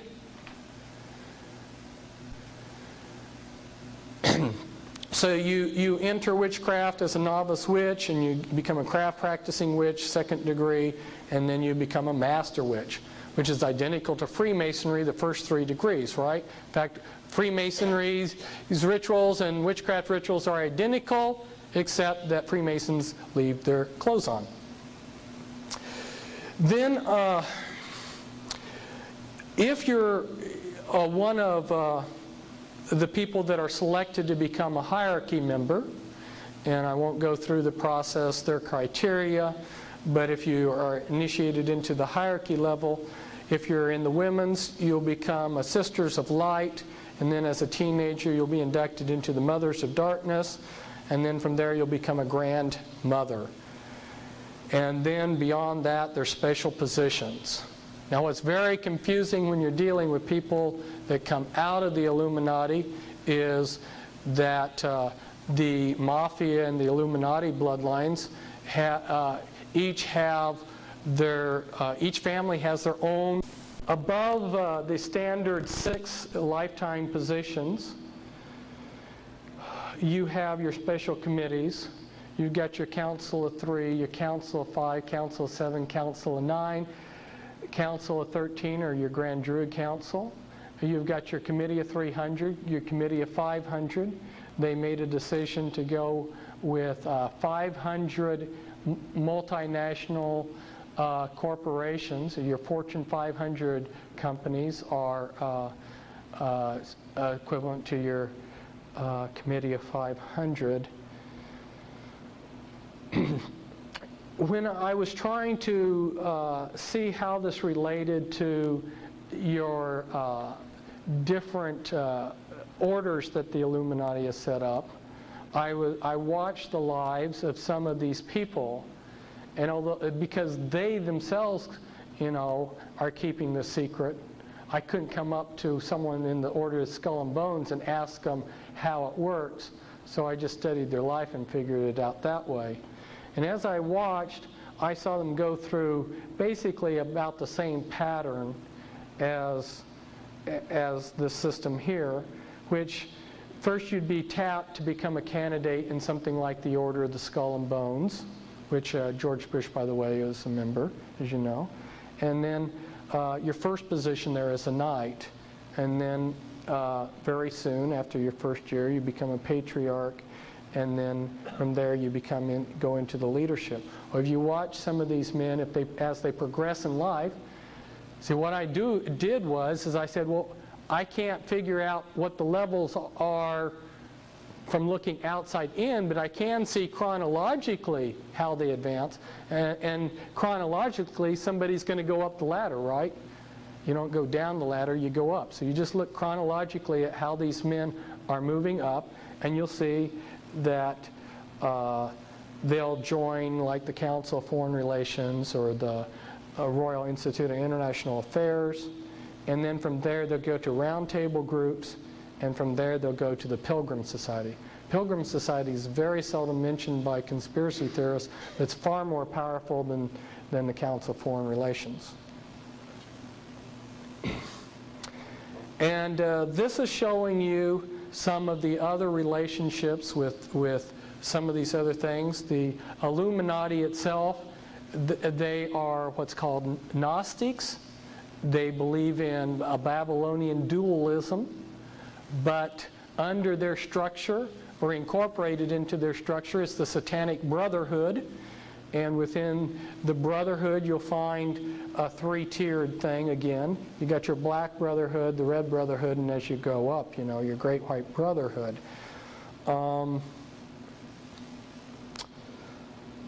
I've shown you the steps there for the OTO. There's the Illuminati works through a lot of organizations, and when you understand the mind control later on, you'll understand better. There's so much to tell you, and it's so hard to explain because it has to be explained in steps. But later, I may be able to explain to you how somebody in the Illuminati can operate at all of these different levels.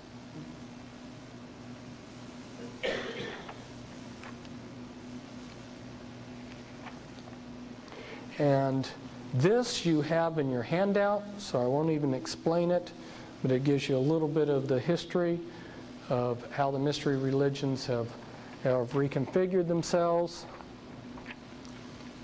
And this is a very important scripture. And upon her head was written, Mystery Babylon the Great, the mother of harlots and abominations of the earth. Babylon the Great is fallen, has become the habitation of devils, and the hold of every foul spirit, for all nations have drunk of the wine of the wrath of her fornication, and the kings of the earth have committed fornication with her. And the merchants of the earth are waxed rich through the abundance of her delicacies. Her sins have reached unto heaven, for no man buyeth their merchandise anymore, precious woods, ointments, slaves, and the souls of men. I know that the writer of this, the prophet, bounces back from second to third person as he writes this passage in Revelations 18, but I think you get the meaning here. And then he goes, Rejoice over her, prophets, for God hath avenged you on her. And the light of a candle shall shine no more at all in thee, for by thy sorceries were all nations deceived, and in her was found the blood of the prophets and of saints and of all that were slain upon the earth. Ladies and gentlemen, the most popular Protestant interpretation of this verse is that this is referring to the Catholic Church. The Catholic Church was not even in existence when most of the prophets in the Bible were slain. This is referring to the mystery religions of Babylon, not the Catholic Church. Okay? The Catholic Church is a daughter. See, what are we talking about? We're talking about the mother of all harlots. And all nations So anybody who tries to tell you that this is a Jewish conspiracy or that this is, you know, whatever they've got in mind, it's all-encompassing. It defies labels. About the best label I can find for it is satanic. In fact, this year we have in the Scottish Rite's book, the Scottish Rite Journal, here the author tells us, and the double eagle is one of the logos of Freemasonry. He says in this article, the Southern jurisdiction's double-headed eagle logo is just one variation of this powerful image which dates back to 3000 BC, and then as is enlarged here, as stated in Coyle's Masonic Encyclopedia and concurred by Mackey's Encyclopedia of Freemasonry, the double-headed eagle symbol first appeared about 3000 BC in the brickwork of Lagash, a city in Sumer in southern Babylonia between the Tigris and Euphrates River and near the modern city of Shatra in Iraq. Lagash was an ancient center of art, literature, military, and political power. And then these are just a few. There's many, many more countries around the world that have taken the double-headed eagle as their logo. We're talking about Babylon the Great. Now remember I talked to you about Nimrod being in the Rothschild's genealogy? Well, what Nimrod did was, remember we had Gnosticism come in. You can be saved by knowledge, and then they realized, but knowledge is power. So we can start getting ourselves a secret power base here. Well, then along came Nimrod, and his great innovation is let's make this church organized and let's unify it, because Nimrod was a great warrior. Let's take this church, organized religion, and match it to state power. And by combining state power with a religion, like you saw the Catholic Church during the Middle Ages, you have something very powerful. That is Nimrod's Babylonian system.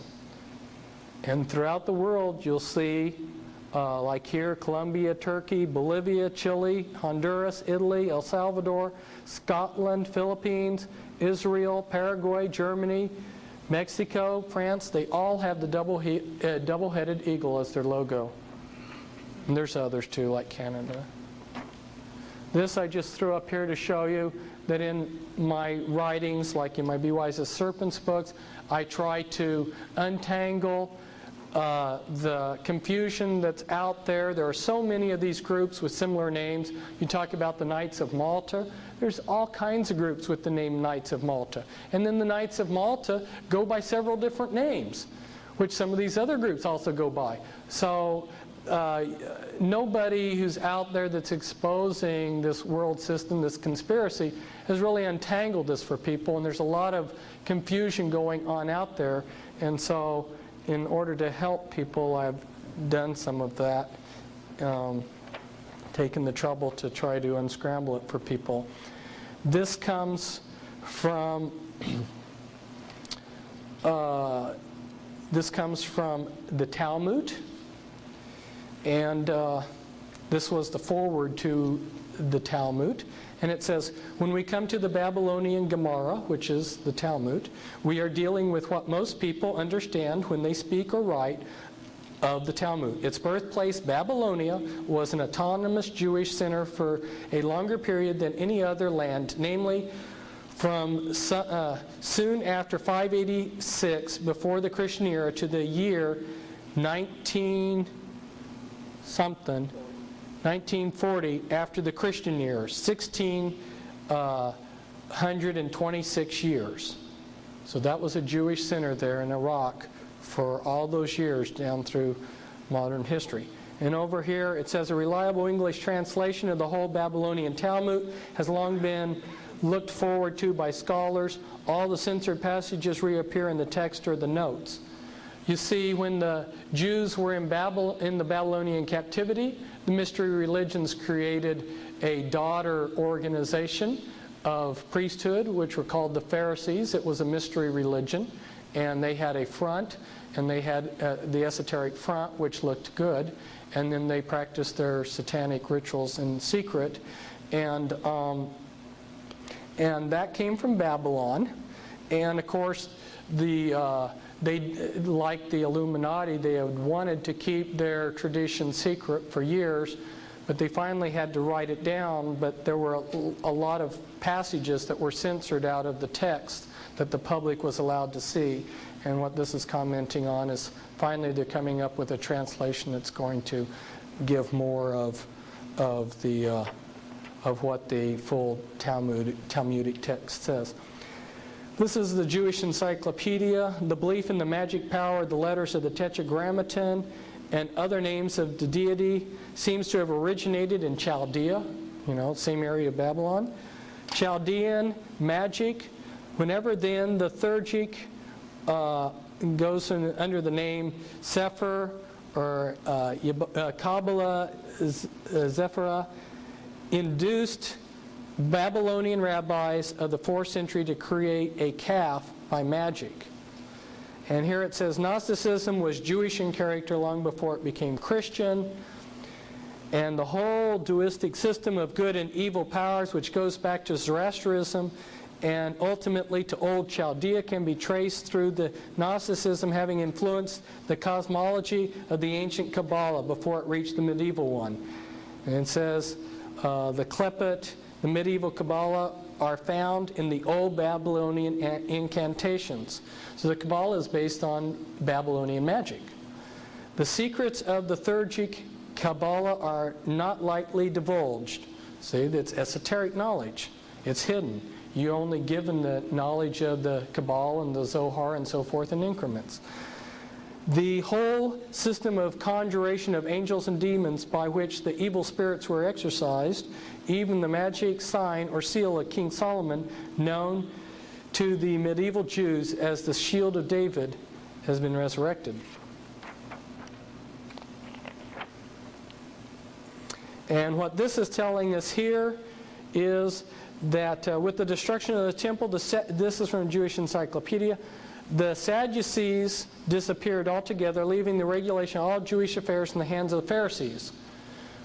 When the temple was destroyed, the group that took over Jewish life from then up till now has been the Pharisees.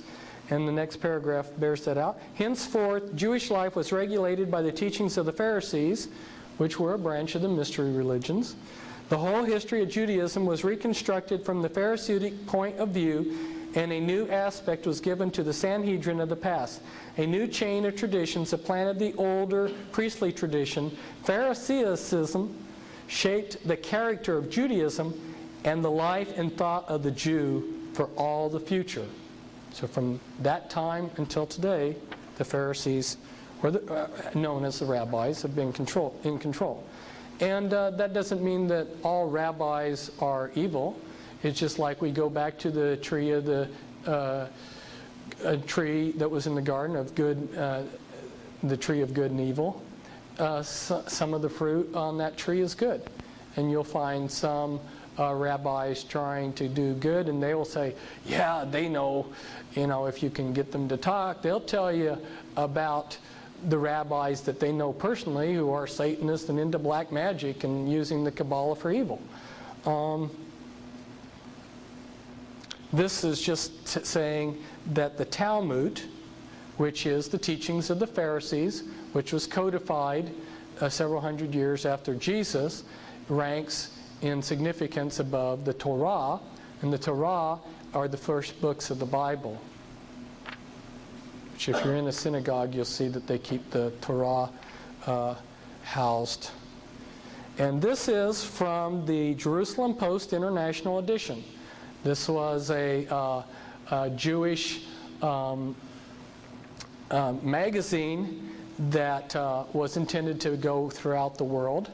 It's the International Edition. And this is written by a rabbi, and the title is The Chosen. He says, countering Maimonides, who was a Jewish rabbi, The great medieval sage Rabbi Yehuda Halevi claims that simply being born Jewish is in itself a segula, a sign of privilege and uniqueness. Rabbi Yehuda Halevi divides the world into 4 realms, from the inanimate to the vegetation to living creatures to human beings. But above everything, God created the Jewish people, His own nation, charged with a certain mission on earth. Therefore, each person born a Jew is endowed with a special inyan Elohai, where we get the word Elohim, God, godly element. God doesn't make their distinctiveness dependent on religious observance. In other words, if you're born Jewish, according to this rabbi, you're divine. And a sign that's very often seen, this comes from a Jewish magazine, and they're advertising amulets of protection for one's home or office. And you'll see over here the amulet, the hexagram, which the Rothschild family put outside of their home back in 17-something. During the 1700s, they had a red sign in front of their house with this amulet to protect their home. And from that sign, they got the name Rothschild, which means in German, red shield, or the red sign, the red hexagram amulet sign that they had in front of their house. Before that time, they were known as Bauer. And there are Bauers here in this country who are descendants of that Rothschild lineage. So it was just Amschel Bauer that changed his name to Rothschild. These people are great at changing their names and hiding their lineages. I'll tell you, of all of the people that I have worked with that came out of the Illuminati, I so far haven't found one person whose last name matched the bloodline that they belong to. And if you know how many people are in power that have the last name, it really makes you wonder how prolific have these bloodlines been. You have to understand, if you're a multimillionaire and you can have 50 or 60 concubines out there having babies secretly and hiding all these lineages, you can have a lot of offspring. And they have the power to keep track of these genealogies. Again, going back to the Civil War, the Jesse James gang, you've heard of the James brothers. Well, the James were descendants of the Rothschilds. And Jesse James' father was a soldier in the Southern Army. He was the one who fired the first shot that started the Civil War at Fort Sumter. And Jesse James was a 33rd degree Freemason. And his father was in an occult organization that the Illuminati set up to create the Civil War, which was Order of the Golden Circle. See, it's a very small world at the top. I could go on and on. It gets kind of, when you're a researcher like me, your head begins to spin when you see people like Reagan and FDR being related in some way. Now, how is Reagan and FDR related? FDR's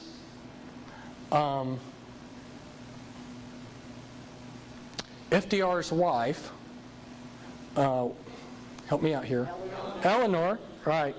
She was best friends. Her best friend was Ronald Reagan's mother. You wouldn't have known that there were any connection between a Republican president and a Democratic one, would you? I told you I was going to give you the keys to understanding how the satanic conspiracy is operated in secret worldwide. Remember, we've got a hidden front. We have a front religion. Satanism always operates through fronts. So what did they do? They had an esoteric or a common religion for the common people. And they can worship sticks and stones and whatever they want, lizards or whatever they want to worship. And then the priesthood will worship something more intelligent, and then the people in the inner circle worship Satan.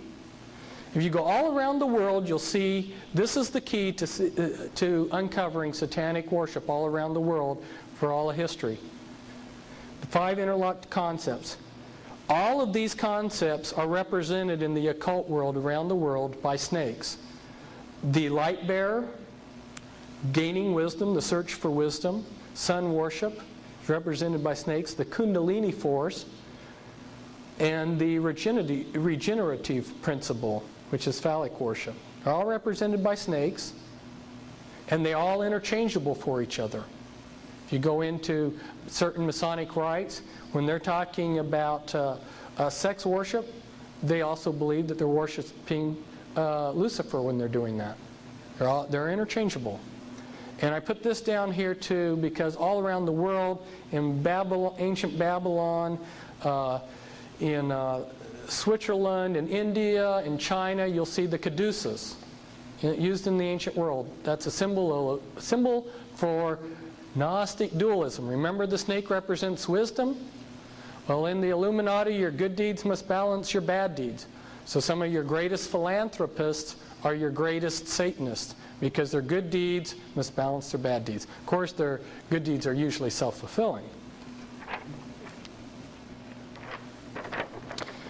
One of the things that shocked me when I went in, and I had no axe to grind when I went in to understand how the world's run and who's in this conspiracy, I didn't care what I found. I just wanted to find the truth.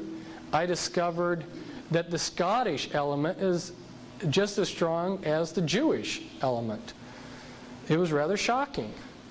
And so I got this clan map of Scotland, and I highlighted some of the clans that you'll find members in the Illuminati. And here we've got the Mackenzies, who you'll find are very prominent in Freemasonry. And then you come over here and you'll find the Morgans and the Mackeys. Well, you've all heard of Morgan Guarantee Bank. And you come over here to the Sinclairs. The Sinclairs are Merovingians. They're of the top 13 Illuminati bloodline, and they were given a hereditary position to rule Freemasonry. And then you come down here, you got the Murrays and the Sutherlands, and they're very prominent in Freemasonry. And then here's the Mackenzies again, and the McDonalds. You'll find the McDonalds are a prominent Illuminati family, and like Bilderbergers and people like that. And you come down here, more of the clan. You find the Shaws and the Grants, both Illuminati bloodlines.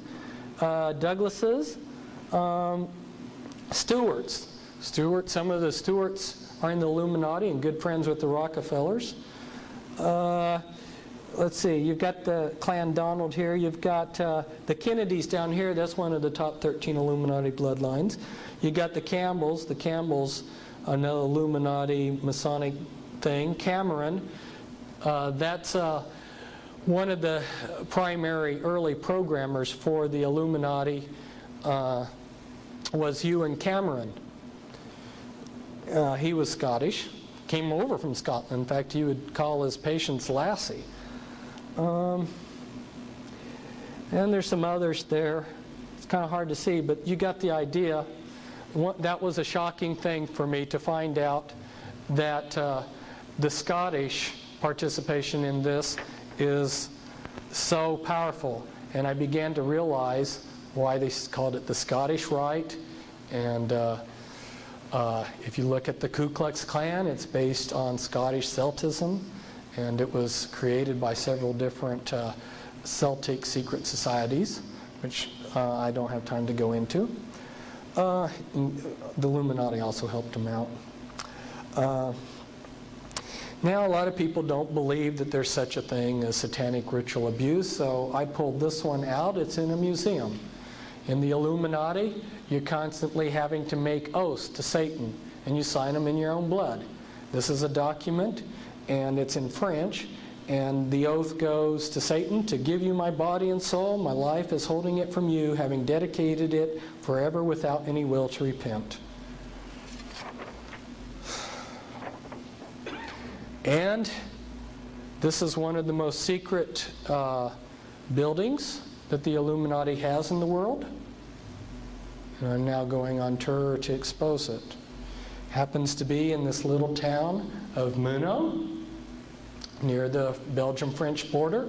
It's the Mother of Darkness castle. Inside this castle, which has big doors, and you can't see it, this is just the entrance. This is just the gate, and then you go down a road to get to the castle. Okay? At the castle, you'll come to big doors, and once you go in it, there's a cathedral inside the castle, and then there's these big slate gray floor, and in the ceiling of the cathedral are 1,000 points of light. Now you know when Clinton says 1,000 points of light, or Bush, what he's referring to. It's this Mother of Darkness castle. Okay. Down in the basement, underneath the first floor, there's a secret floor that's down, which only spatial people are going to get down into it. Down there are rituals held every day. They bring in infants. Infants are pure and innocent. And every day they sacrifice a number of children, and they drain the blood from these children, and they write the history of how Satan's bringing in his New World Order on parchment down there.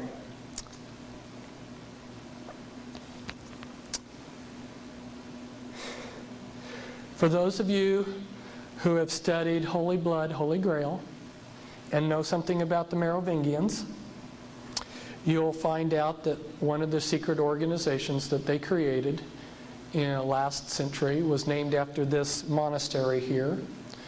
The Priory of Zion was set up by the 13th bloodline to protect their bloodline so that they can bring in their Antichrist, because they believe that they're descendants, blood descendants of Christ in the house of David.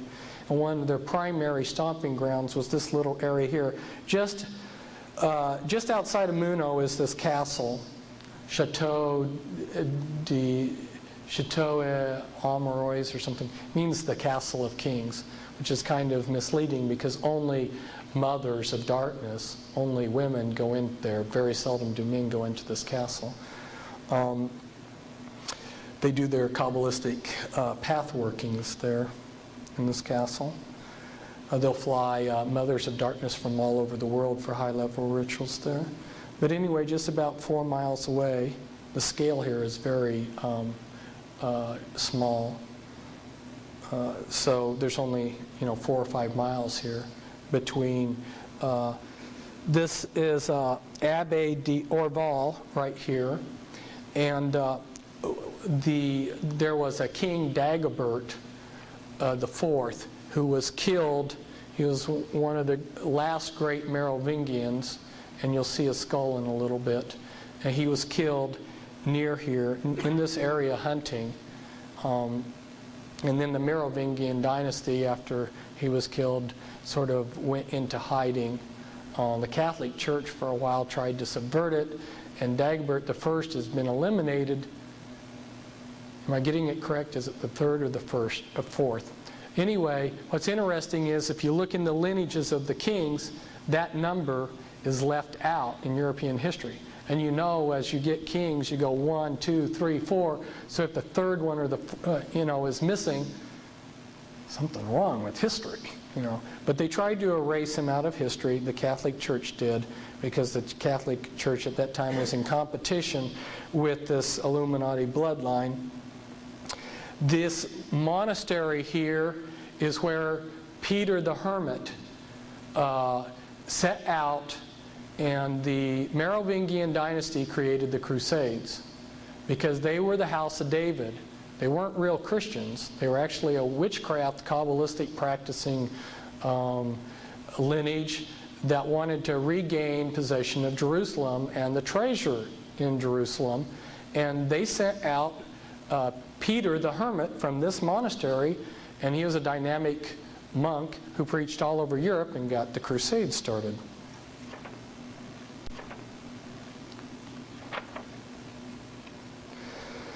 And if you're a Grand Master in the Illuminati or a Mother of Darkness. You'll do your Kabbalistic path workings of the 26 paths of your Kabbalistic tree of life, and Satan's version of the tree of life. You'll go through your 13 paths of immortality, which imitate the disciples. And the final one is the Holy Grail, where you end up committing what's called vampirism, where you end up becoming addicted to blood, because during the rituals, the people that are killed are in a high state of excitement, and there's a substance which is secreted into the blood, which makes a person excited, like adrenaline. And when you drink blood of people that have been ritually killed, it gives you a high, and you become addicted to that high, which is why Al Gore carries a suitcase full of vials of blood. But anyway, if you're an Illuminati adept, you'll be trained in these various things.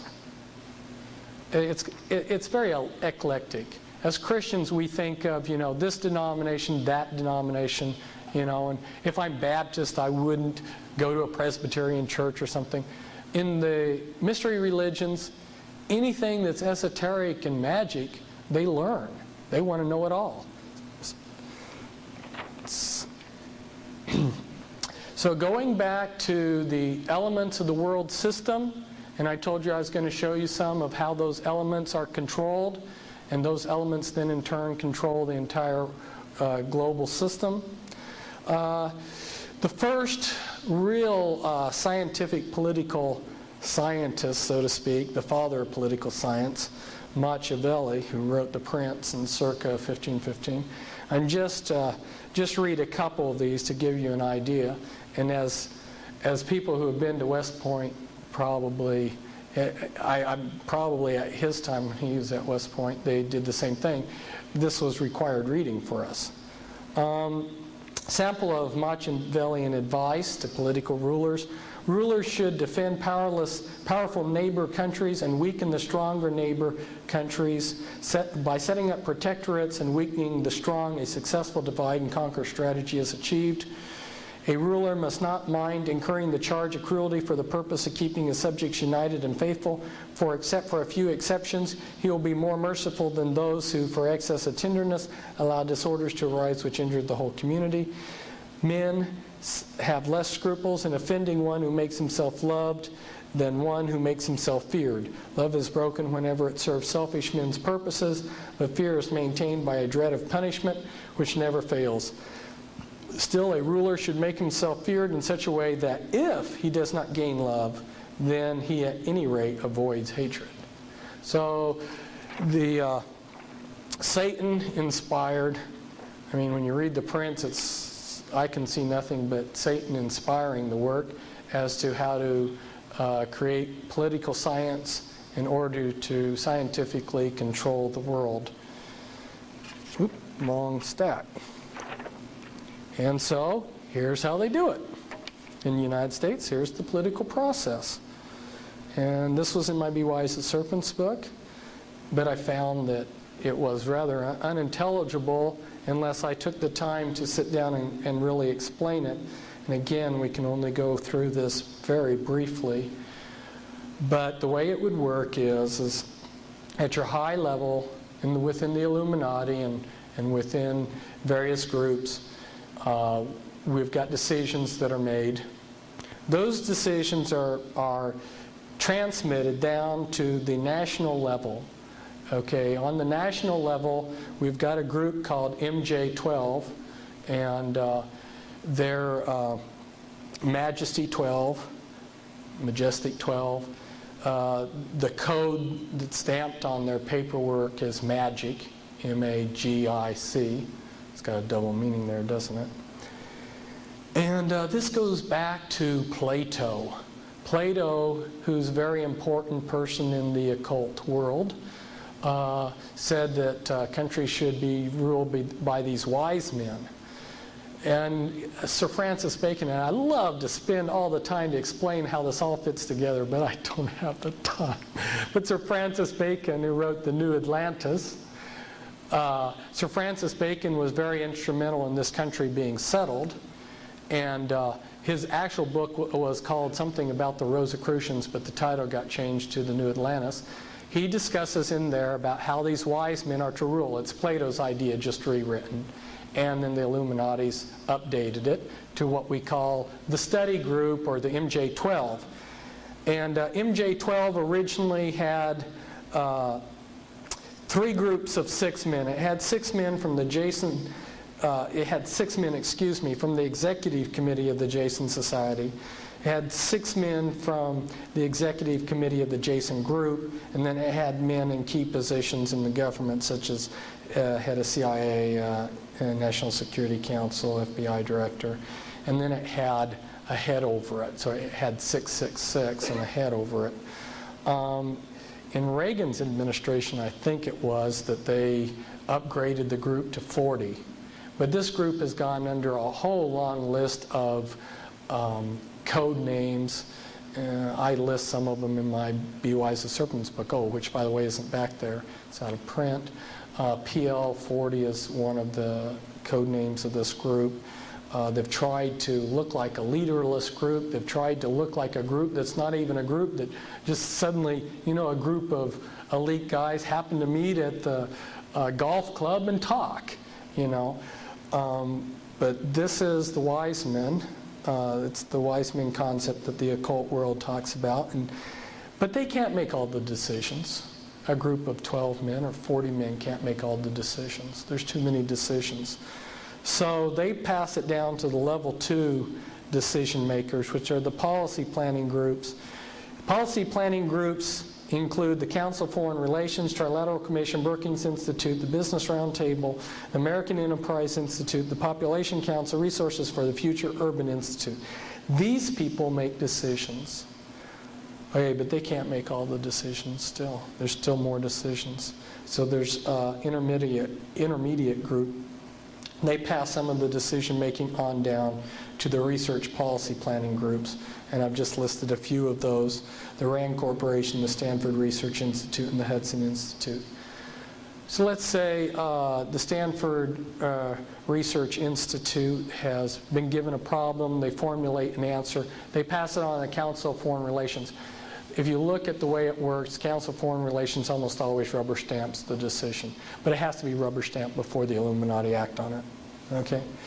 How does this work? Okay, the decision is made here, and then it's transmitted to the decision makers. Okay, but they want us to ask them for what they want to do. It's a big, long process. They don't just do it. Okay, so what they'll do is the President of the United States will say, or some other leader on some administrative council or something, they'll say, we have a problem. We need to get answers. We're going to create this research project or this research group to research this project. So then this group starts with all kinds of millions of dollars of funding, and they research for 10 years, and they come up with piles of research that researchers even like myself aren't going to wade through with their final conclusion, which, by the way, happens to be what the decision was made years before anyway. So then the newspapers, which are controlled by them, these are your opinion makers, who intelligence agencies, national news media, and government councils, they'll start broadcasting what this decision was. These people studied this problem, and this is the best advice. This is the answer. So, and then they'll even get a few of their people, their lackeys, that make it look like the grassroots are in favor of this. So the newspapers are promoting it, a few people in the grassroots are promoting it, and they pass the legislation and it becomes law. And if people don't want to go along with the plan, they always have their covert enforcers. They have all kinds of people in all different kinds of locations to pull the strings, that if there's rough edges, they smooth it out. And this is behind the scenes. The Illuminati have their area boards set up all over the country. They set up, they divided the country into 10 area boards, which are approximately 13 state area per area board. Or I take that back. There are 4 areas of 13. And those areas then are broken up into area boards. Now, what is an area board? In this area, you will have the leaders of occult groups that are part of the, definitely directly part of the Illuminati system. They will be allowed to send representatives to the secret area board. There isn't a fixed number of people. And when they have their area board meetings, they will coordinate their activities of these different occult groups. This is why you looked over in Japan and you saw the Church of Scientology, I believe, that sent recruits over to that radical Japanese group that was doing all of the chemical bombings in the tunnels and everything. See, they swap members back and forth. If they need to shift members to a new group, they do it, you know. This is how they coordinate their activities on the occult area boards. So when they wanted to create federal regions, guess what model they used? They just created the federal regions in the approximate locations that their occult area boards were already operating in.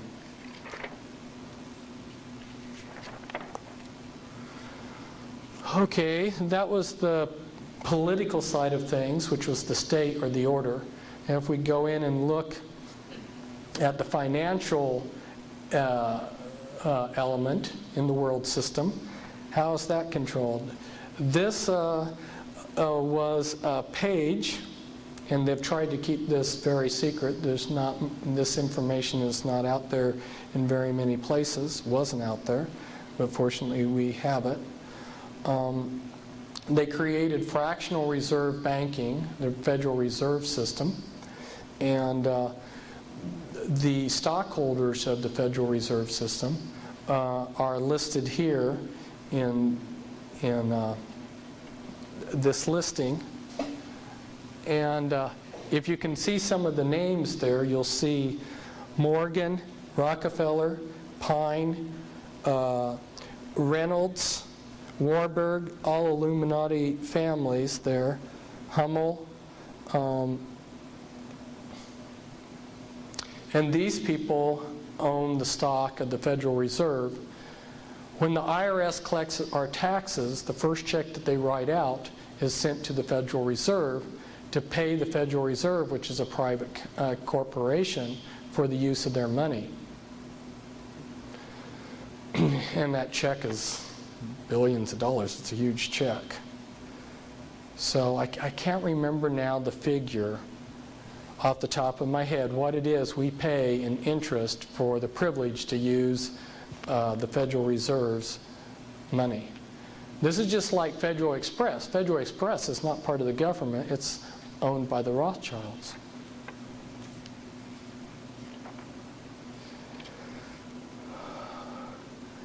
Again, this is another thing that I can't go into due to time, but want to show you just the basic concept that the Illuminati families, some of them are your leaders of your crime organizations, and then they network in with all your other organized crime.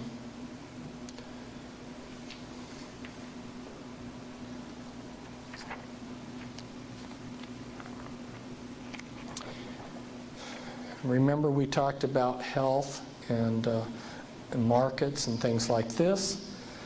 This is some parts of the Illuminati control over the world's grains and food. Societe Generale, holding company that was set up by the elite. They use a lot of holding companies. One of the ways that they discovered to keep your business coordinated, let's say you have 5 sons, you place each one of those sons into a different business, and then each of those businesses are controlled by a holding company. Nobody can even see that these 5 companies are interconnected because they don't know about the holding company. We've got management over here see some of your leading families over here, and then I go into some of the important companies that, like Archer Daniel Midland Company, your hide cartel, your grain cartel, for instance, Iowa Beef, and then you've got your enforcement, your government enforcement groups, like the USDA, which if you're not a company within the cartel, they can use the laws to destroy you. And then the manipulation, like the weather, which is, again, another vast subject. But this is maybe a poor representation of the way they're controlling weather. There's not a whole lot of proof here on a vast subject, but I just grabbed something real quickly. Zbigniew Brzezinski, who happens to be somebody who's one of the controllers of slaves within Monarch Project that we'll talk about later, he talks about how weather manipulation can be employed as a weapon in his book, Between Two Ages. There's another one of my charts. This is showing how healthcare is controlled. You've got your basically three different groups. You've got your patients and your public out here. And they're controlled because the resources that people have and your knowledge and the available care are all carefully controlled. And your doctors, they're controlled because their knowledge and training is very carefully controlled. And their resources are controlled. And their licensing and certification are controlled. I go into this in depth in an article, but this just sort of encapsulates what the article does, and then I'm just sort of encapsulating what this encapsulates. And then you've got the legal system controlled to enforce all of this, and you've even got some secret illegal groups out there to destroy doctors who don't conform to the medical monopoly.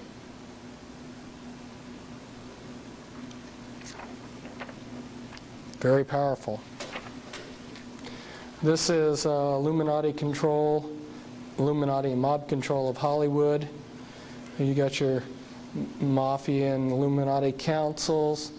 One of your main groups there for control was Music Corporation of America, which controlled the American film industry and had a monopoly. And they got a monopoly because they made a sweetheart deal with the unions. And under Ronald Reagan, he cut a deal with MCA, a secret sweetheart deal with the Screen Actors Guild. And the American Federation of Musicians, too, cut a special deal so that the non-Illuminati competition got cut out. And then I mentioned here, down here as an example, your Rat Pack, which are... you probably, if you followed Hollywood and actors, you've seen who the Rat Pack is: Dean Martin, Frank Sinatra, Sammy Davis Jr., Peter Lawford, and Joy Bishop. These are men that are connected with Satanism and the mob and mind control. And talking a little bit about how the Illuminati families tie in genetically with some of these, and just giving a little sampling here of some of the leadership of some of these companies. I mean, this could just go on and on. If you look at the leadership of some of these companies, some of these groups that are controlling Hollywood, you'll see the Illuminati presence there. Like 20th Century Fox Board of Directors was Illuminatus William Randolph Hearst Jr., and with a director, Malcolm McIntyre, who was also in the Illuminati. Okay, there's your top bloodlines.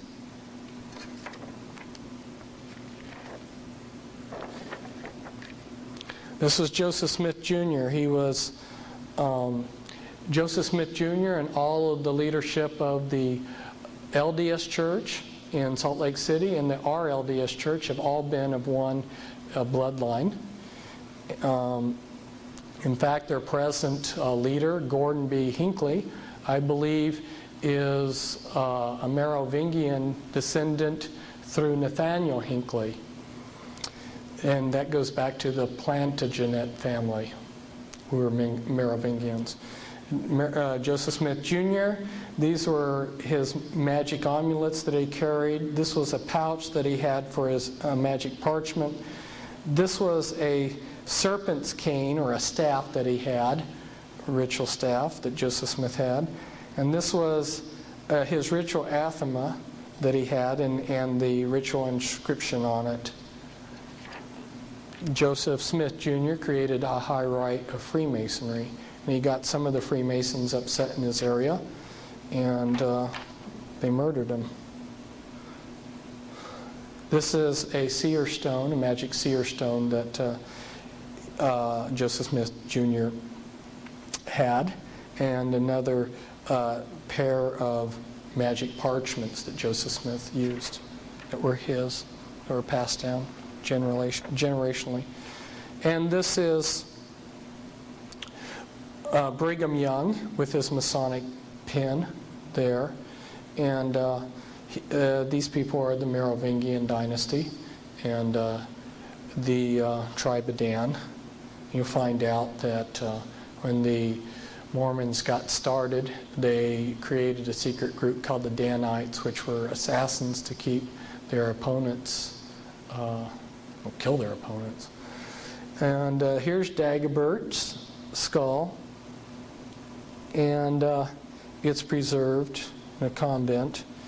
And this was St. Clair, who was at one time the leading Merovingian, or the head of the Priory of Zion, which in French is something like Peu de Zion. I don't speak French, so.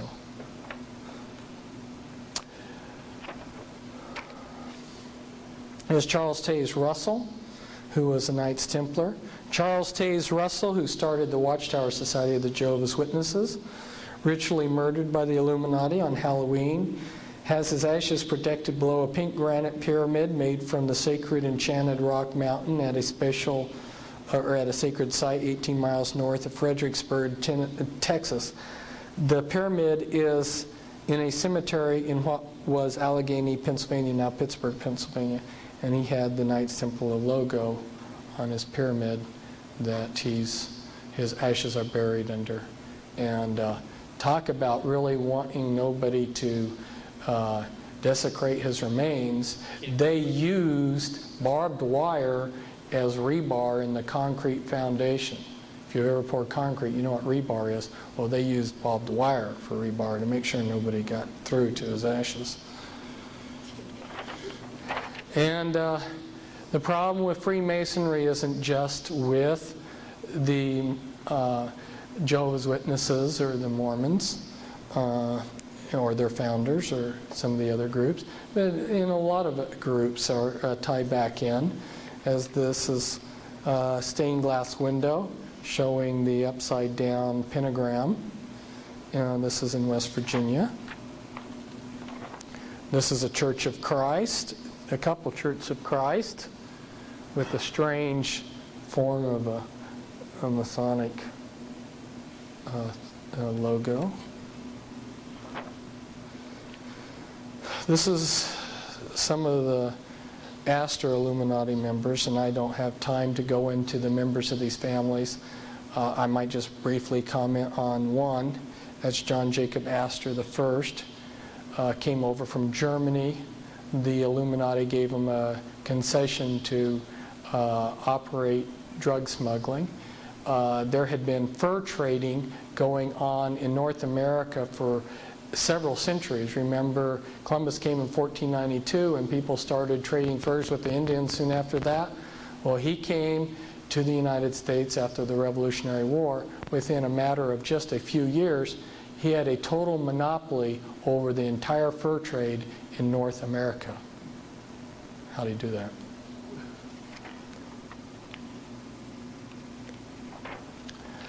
This is a DuPont Illuminati representing the DuPont Illuminati bloodline. You recently had one of them in the news, but for the sake of time, maybe I'll just make a little comment about them. The DuPonts have been part of the military establishment They have produced the gunpowder for the United States since before the War of 1812. They have made millions of dollars every war that we've fought, and they are also major producers of chemicals. There isn't any day that you go through life where you don't use materials that aren't every day of your life you're touching materials that their companies have made. It's that extensive, their contributions to our lives. This is a Freeman Illuminati family. Gaylord Freeman, he was at one time the head of the Priory of Zion, the 13th Illuminati bloodline. He was an advisor to 2 presidents. And Roger A. Freeman was also advisor to 2 other Freemans. Also advisor to 2 other presidents.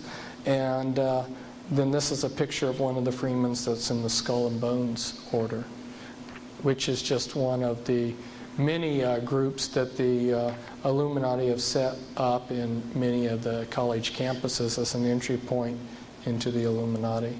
This is the Kennedy Illuminati bloodline. Kennedy, as so many of these occultists, made his pilgrimage to the Great Pyramid.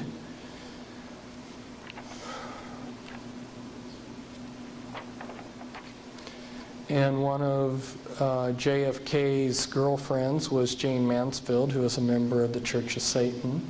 Another close friend of John F. Kennedy was Sammy Davis Jr., who ran with the Rat Pack, and he was also a member of the Church of Satan. There he is with Anton LaVey.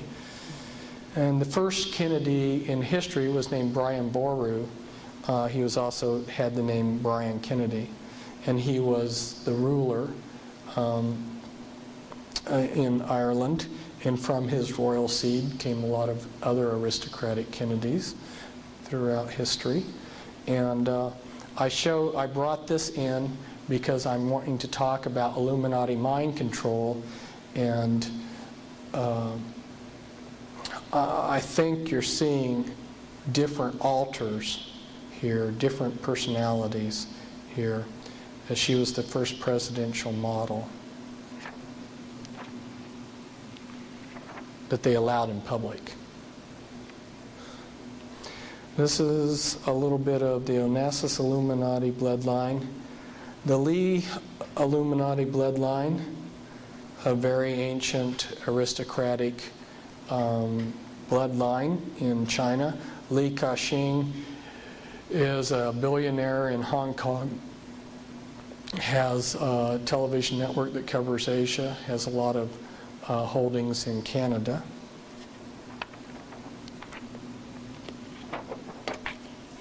Rockefeller Illuminati bloodline. And Winthrop there was reported to have the largest porn collection in all the world. He was gay and homosexual, and is one of the big money bags behind Clinton, besides Pamela Harriman.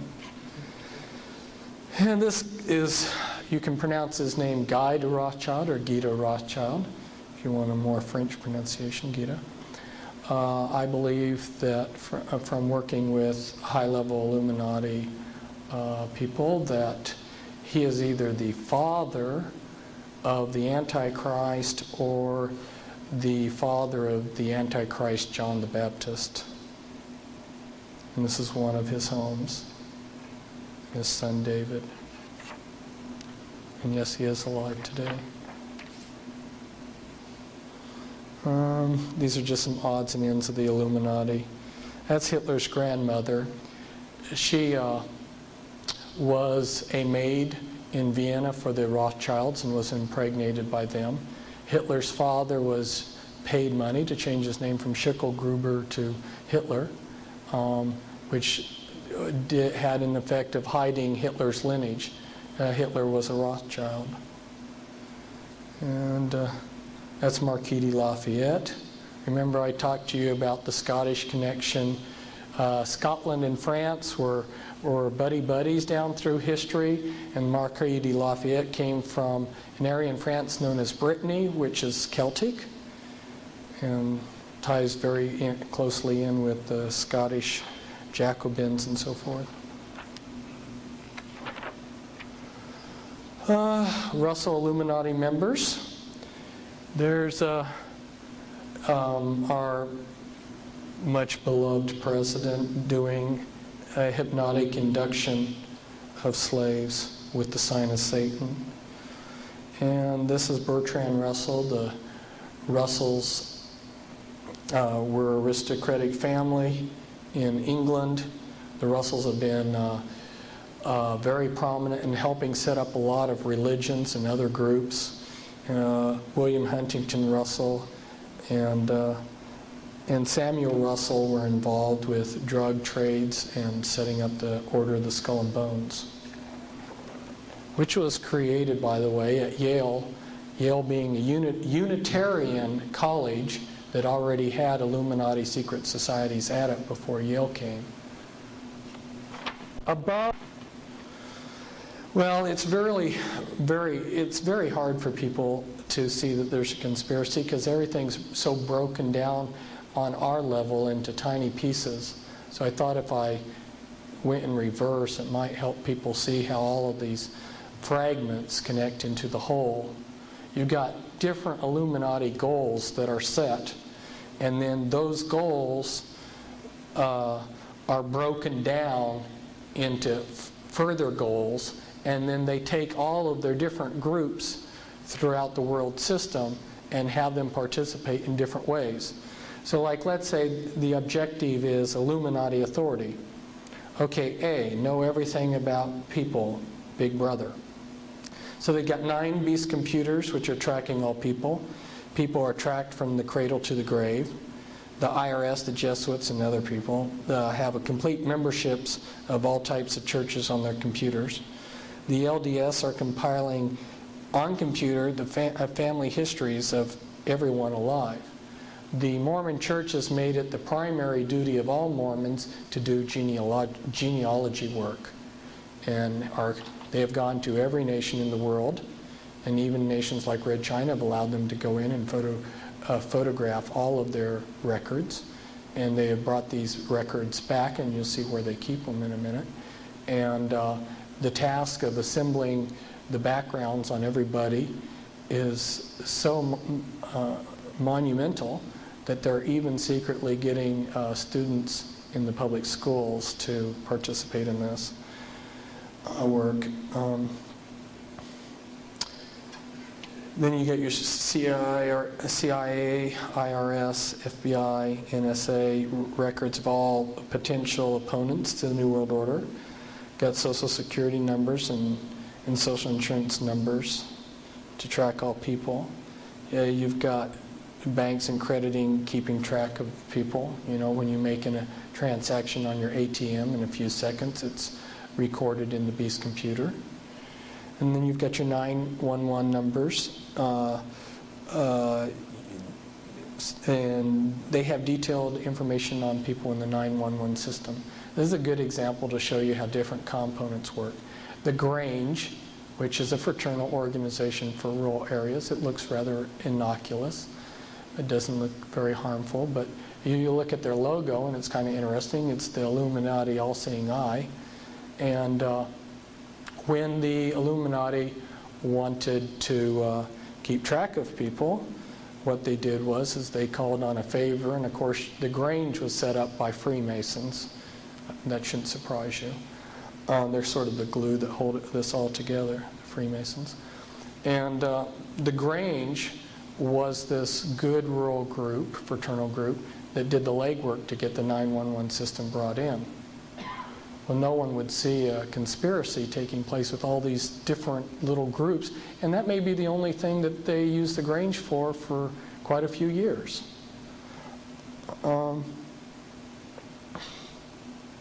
What's strange about that? I mean, what's negative about that? In the 911 system, they can record anything, and they do, about you. What you like for breakfast.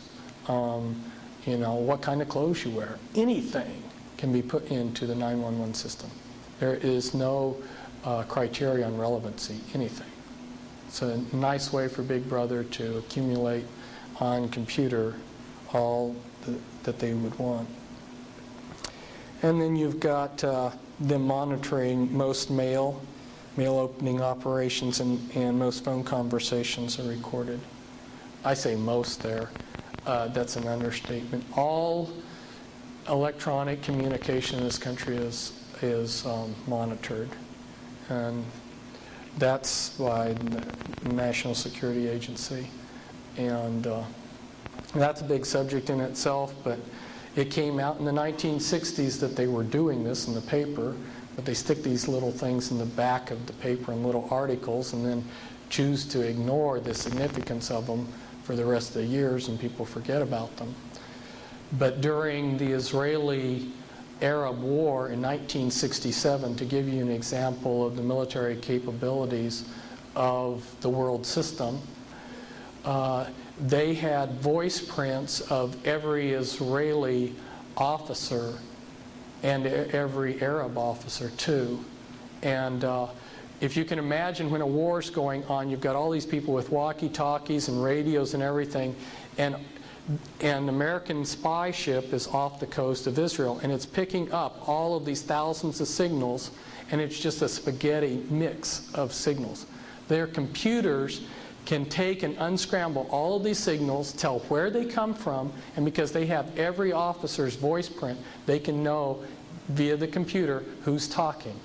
So they knew during the entire war where every Israeli and Arab unit was, because they knew the officers that went to those units, and if they got a transmission from such and such geographic site, they knew that that officer's unit was there. And you can trust me that they have people like myself, my voice print.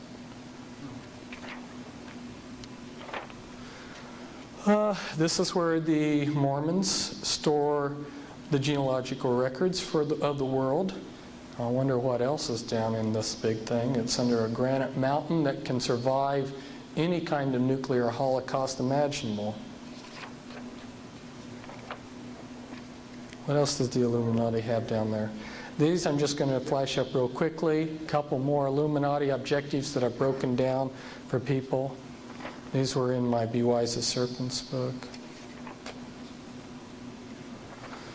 Illuminati have had plans, and they have several organizations which may, in the end, I may discover are all the same thing. And they've printed a lot of these plans. So you've had these books coming out over the years that have revealed to us a lot of what they're going to do.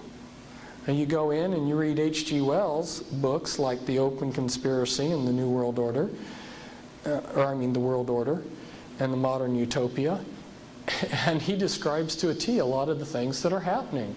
In fact, they made a movie of one of his books. He wrote a book, The Shape of Things to Come, and they made a movie of it, and it showed that in the future, the New World Order, and they call it the New World Order, bombed Iraq with fleets of sort of delta wing type planes. Well, what did we see during the Gulf War?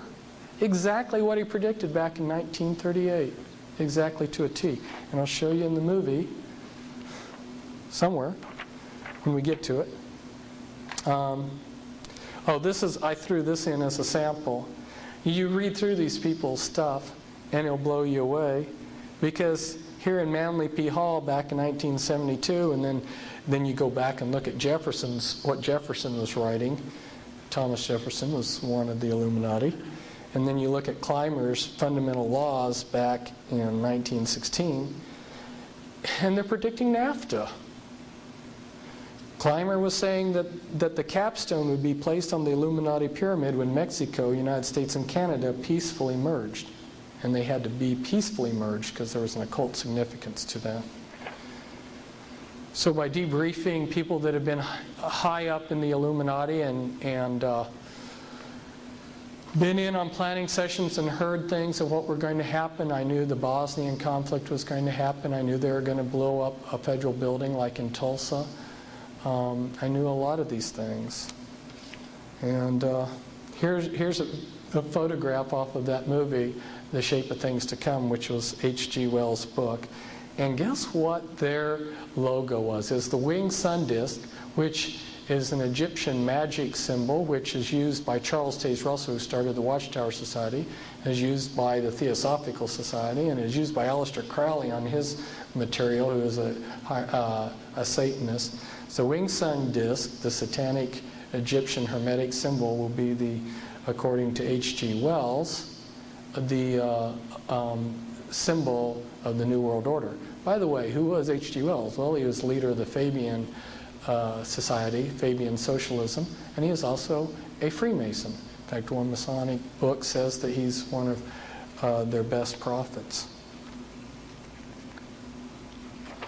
And I don't have time to go into this either, but they've had their great minds thinking on how to set up this cover government so that the people feel like they're governing themselves when they'll be ruling from behind.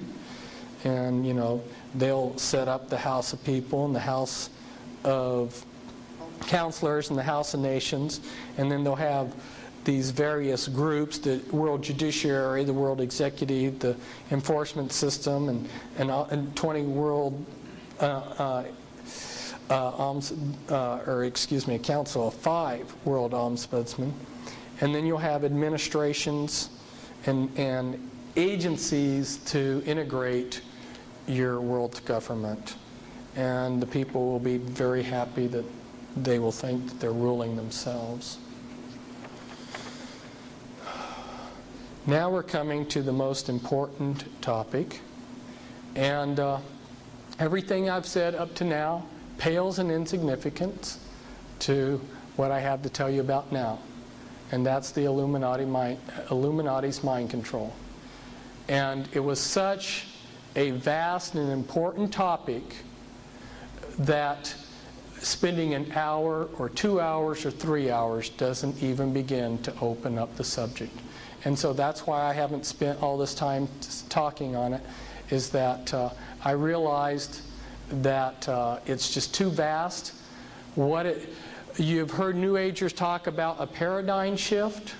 When you understand the ramifications of the Illuminati's mind control, everything that you knew about human behavior and how you looked at people and rated them is obsolete. Okay? And it's taken me years for the impact of this mind control to be worked through me to where I can really appreciate, because I want to go into denial too sometimes about the ramifications.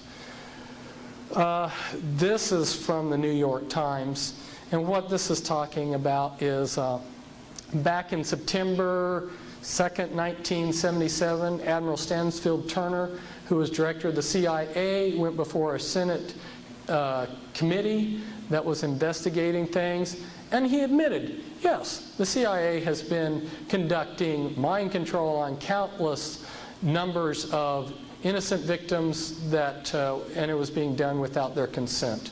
And he even explained some of how it was being done. Yes, hypnosis and drugs and electric shock.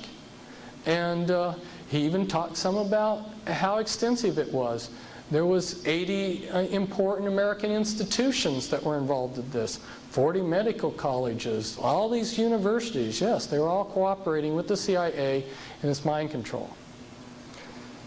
But even though he admitted this, one is a little of it came out then in the New York Times here, but about MKUltra. But they still did a good cover job, and the American people really didn't get the full ramification of what's going on. The public still doesn't know. They don't have a clue. And the Christian people don't either. And until people understand how they're doing this mind control, you're wasting your time to create an organization to fight the New World Order, because they'll be infiltrated, and Satan will take what you're doing for good and deflect it for evil. Here in one of the programmers, Dr. Louis Jolly, he's called Jolly West, they're mentioning him here as one of the CIA's known programmers in this. Well, books have been coming out I started exposing the Illuminati's mind control with trepidation back in 91. And in 92 I came out with a monograph on it. And then the last year I came out with a book, which is a guidebook, an illustrated guidebook. And then this year I came out with a full-blown expose, which is volume 2. And it's the Illuminati formula used to create an undetectable, total mind-controlled slave. Why did I have such a long title? Because it is totally undetectable when it is functioning correctly, and it is total. It controls the person's entire mind and their body. It is a group package. The reason that this mind control is so powerful is because they have taken every possible type of mind control and combined it in an extremely sophisticated package. So if you listen to these CIA people, they'll sit there and they'll say, well, yeah, we tried doing this type of mind control, but it only worked in like 60% of the cases. And so we couldn't do it, we couldn't use it. We tried this, and behavior modification only works in a certain percentage, Well, what they're not telling you is if you take this method, which works 60% of the time, and this method, which works 60% of the time, and this method, which works 70% of the time, on down the line, and combine a sophisticated group package, you lock someone in totally. Now, one of the elements of this mind control is to create programmed multiple personalities. This person here is my co-author, and these are pictures taken within a short period of time. Here you're looking at one of her front altars, and this was an altar that was created to be what we would call like a madame. And this is one of the sexual altars that shows the abuse, a squinting eye. An altar is an alter personality. We'll explain that a little bit later. And then this is a very talented sexual alter. She likes this picture because it's got a mirror image. They use a lot of mirror images in the programming. And she was programmed to see herself as a cat. There's a lot of dehumanization done in the monarch programming. What they do is they work off of the principle that the mind is a supercomputer. You've heard that analogy made before. And just like what they had to do to make computers worthwhile, they had to learn how to section off memory so that it can't be touched. Like when you reboot your computer, it's being rebooted by memory that you can't touch. Well, the way to do that with the mind is amnesia walls. The Illuminati learned, the mystery religions learned centuries ago that through trauma, the mind will protect itself from that trauma by building an amnesia wall around it. In war, it's called post-traumatic stress syndrome. And if you have a soldier that, like let's say his buddy is blown to bits right in front of him, he may totally black out that part of his if you put a timeline, well then that particular event in time has amnesia walls around it. Okay, so through the most horrendous traumas that they can imagine, because the worse the trauma, the better it works, right? The better the amnesia wall.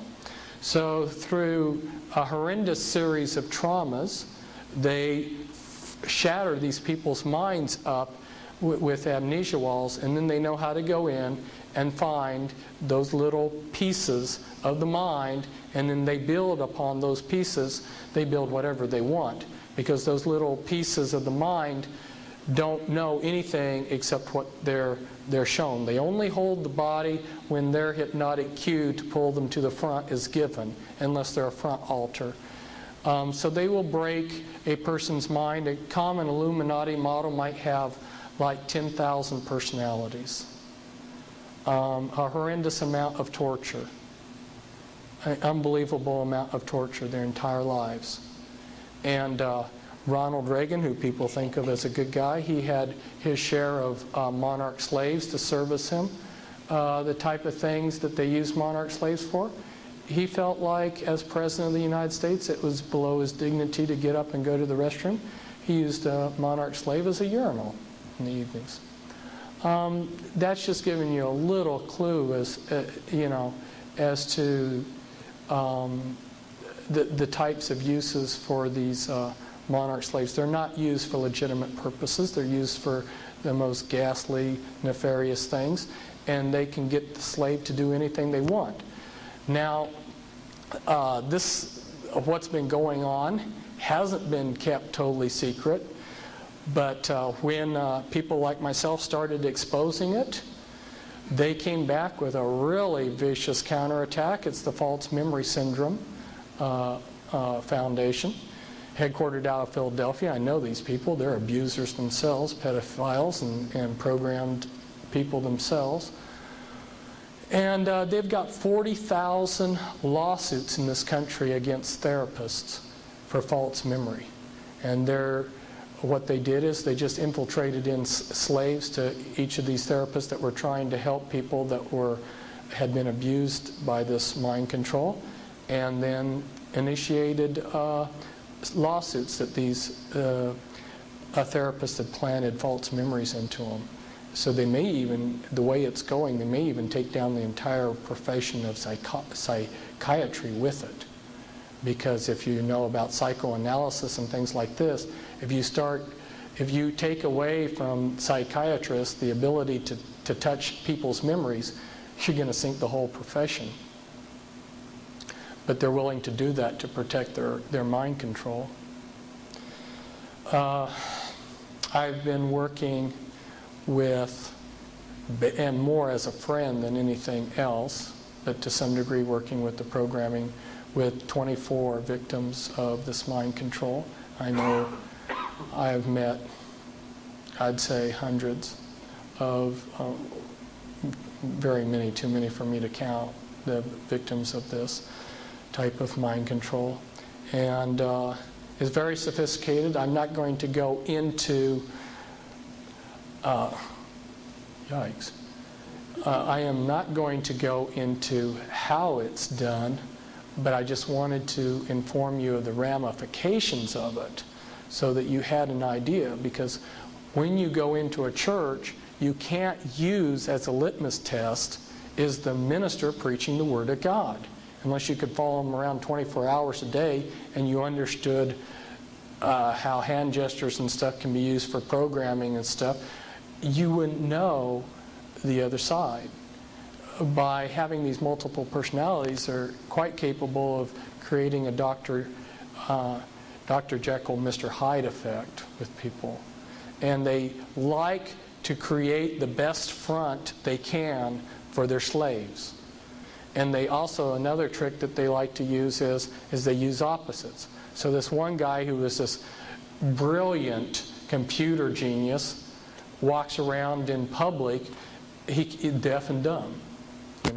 Nobody would suspect that at a certain time he clicks into his genius personality and helps them with computers, and then the rest of the time the public thinks he's this blooming idiot. So they like, and one of my favorite questions to ask people is, what is the most popular occupation for men in the Illuminati? Christian clergymen. That's the best front. Some of our most famous and beloved clergymen are multiples, have multiple personality. They like to create the best front. The best front for assassinations would, of course, be where? You're wanting to cover someone who's been programmed to be an assassin? The Amish, because everybody knows they're world famous as pacifists. In fact, I was Amish for a number of years. I used to be Amish. Drove horse and buggy. If they wanted to use an Amishman as an assassin, and he spent a lifetime of being programmed, and then they through their cues and their triggers, they set off a program that's been pre-programmed into the person. These people are just like human computers.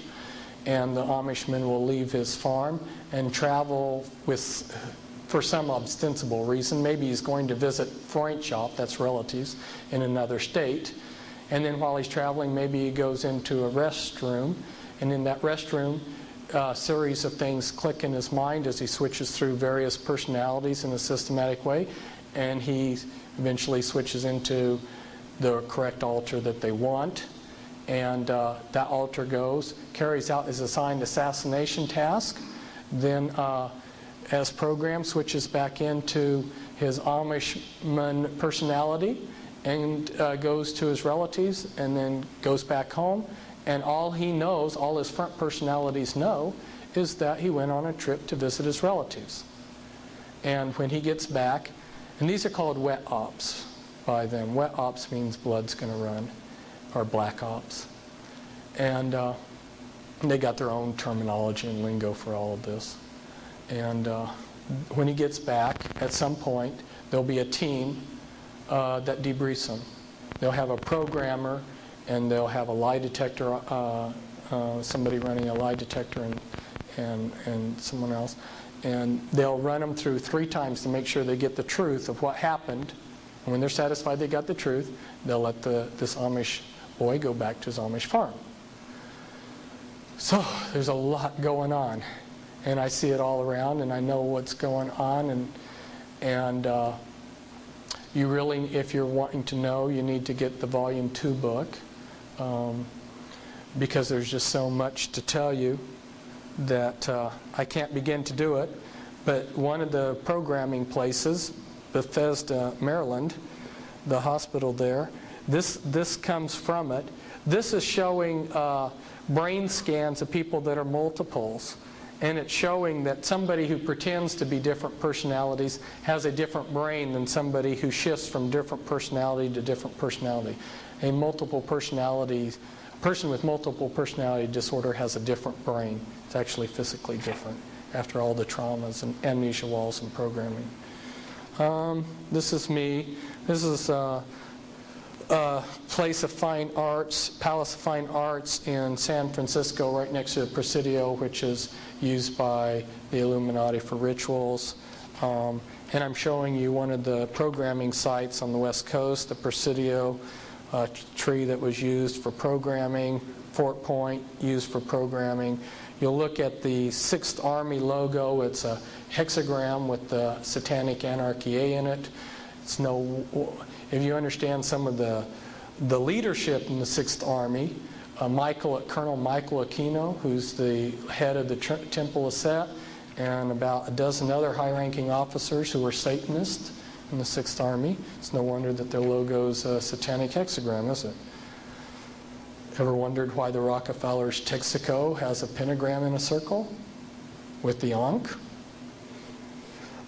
These are some more pictures of, this was a church at the Presidio was used for Illuminati rituals. Alcatraz was used for rituals and programming. That's taken from the Presidio. That's mule barns in the Presidio, which were used for programming. Tavistock Clinic in England, another programming site. A couple of the programmers, Michael Aquino, who happens to be the son of Betty Ford, and his wife Lilith Sinclair.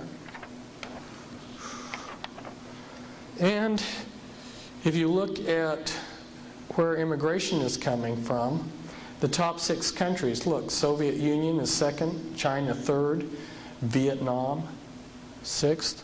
These are all countries that are doing mind control programming. How many Spetsnaz agents have been infiltrated into this country? How many mind control people have come in? Oh boy, that's enough to blow my mind. And the surprise today, the surprise ending that I promised you, these are taken from American magazines, and you may have to do a double take. It's real easy to see it on the originals. It may not be quite so easy to see it on the transparencies. Reptilian eyes. Did I get that right? Yeah.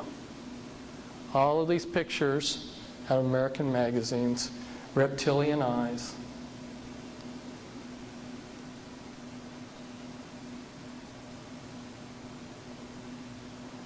So like the lady who told all these stories in Arabia, you know, you'll have to invite me back for me to tell you more. Reptilian eyes. Can you see it? You see what I'm saying? Look up here. Look up here at there. Do you see how the eyes are reptilian?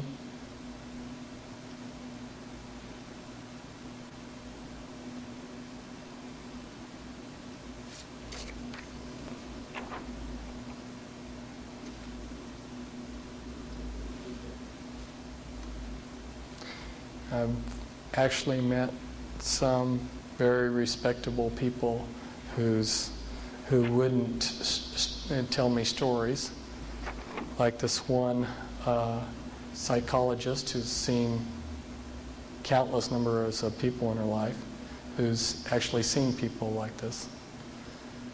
Okay, thank you.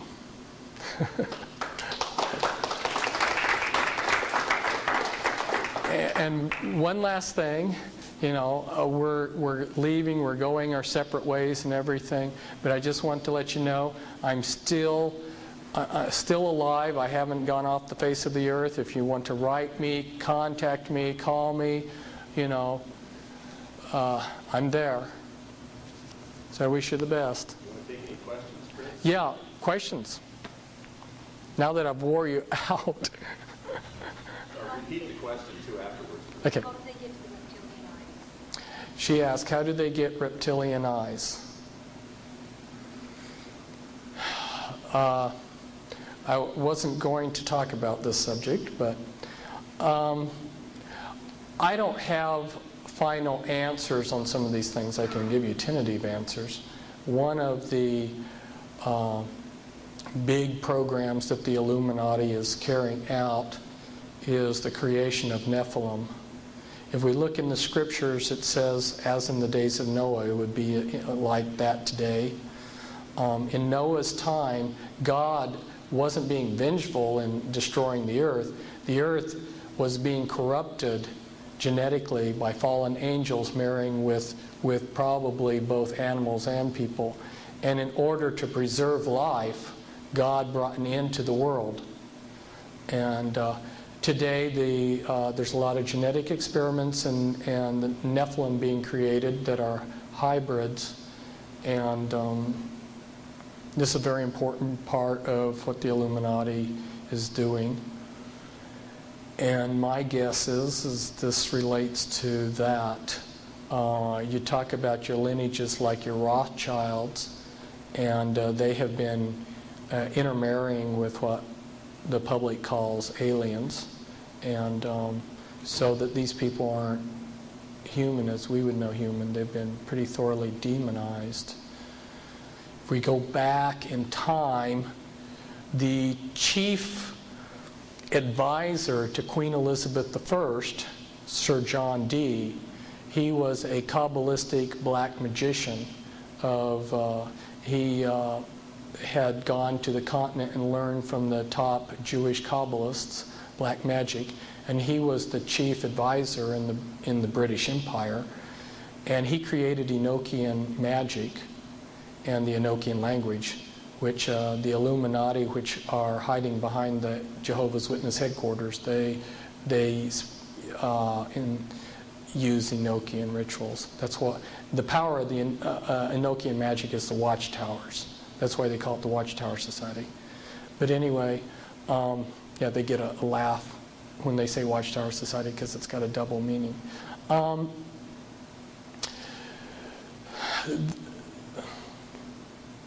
sidetracked here. Sir John Dee conjured up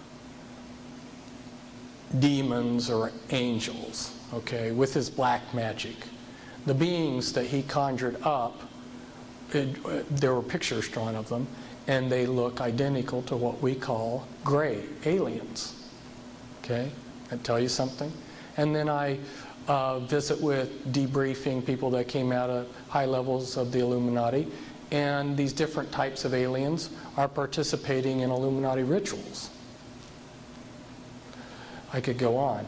The bottom line is I have concluded that there are no good aliens. The aliens are demons, and we've got a mixture going on of demons and flesh and blood, and we've also got other genetic experiments. Yes? You mentioned organized crime with Federal Express. Is there any kind of tie like that to UPS? She says I mentioned organized crime with UPS. With Federal Express. Is there any connection with UPS? I think there was a little misunderstanding there. I was talking about the Federal Reserve is not a private company.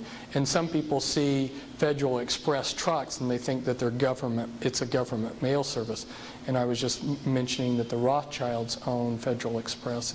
It's a private government. But they have the power. See, if an individual like me tried to start a company, Federal Express, using red, white, and blue on my trucks, the government would come in and say, no, that's ours. You're infringing on our territory. People are going to mistake this for something as the government, but the Rothschilds can do it and get away with it. As far as UPS and all of your big corporations tie in. And I didn't get into talking about the interlinking directorates and how it all ties in, but you're not going to see any big corporation that doesn't tie in with this. In fact, it would be kind of interesting sometime to have the time to explain to you how they have some formulas for taking over these. If you have a successful family business, okay, and let's go back to the Revolutionary War. There were 3 men that were instrumental, in my opinion, in the creation of this nation. Benjamin Franklin, he was a Satanist and the genius behind the American Revolution. And George Washington, who was just an everyday Mason, but he had a lot of character and was able to hold the Continental Army together over a 13-year war. A lot of suffering in that war that the American Army had to suffer, and he held them together. So he's responsible just because of the strength of character. But Benjamin Franklin had his hand in everything. I mean, the man was the mastermind behind so much. But there was a third man, and none of you, I bet, know him, Robert Morris. How many people here have heard of Robert Morris? One person, yeah.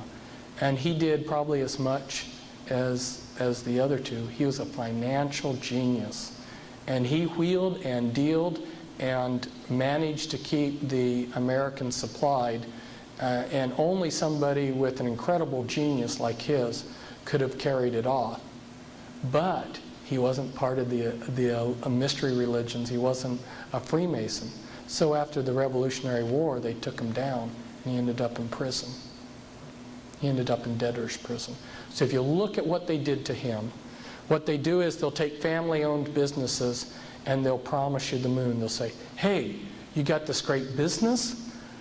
We'll make it even better. We'll loan you all this money. And they'll get a person in over their head, and then wham, before you know it, they're running it. So they got some specific tactics that they use when they see anybody like Howard Hughes or Robert Morris, who's a genius, who's going to make it. They step in with their tried and true tactics. That's why I want to get out there and talk to people, because people started noticing that they just keep doing the same things over again, these tried and true tactics. Then maybe somebody might sidestep them for once. Do you fear for your life? No. Just wondering. Oh, I'm supposed to say the question over the mic. I was asked if I fear for my life. No. That's the short answer of it.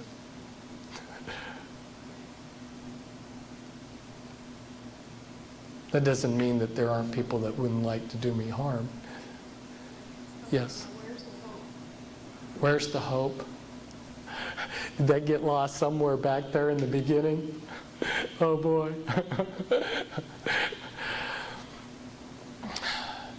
God can take all of this evil and turn it towards good. The scriptures say that all things work to good to those who love Him. And I get repeatedly traumatized. Satan traumatizes me and tries to hand me lies every day. But I know that if I keep loving the Lord, that everything's going to work out. And I believe that if you've ever watched a pair of fencers dueling, and if one of them gets a mark on his cheek, it becomes a badge, sort of like of honor. And I believe that the glory, when we're in heaven, is going to be retroactive. And all of these battles that we fought are going to be seen in glory. The glory is going to be retroactive. And I believe when I'm in heaven, I'm going to say I was always in heaven.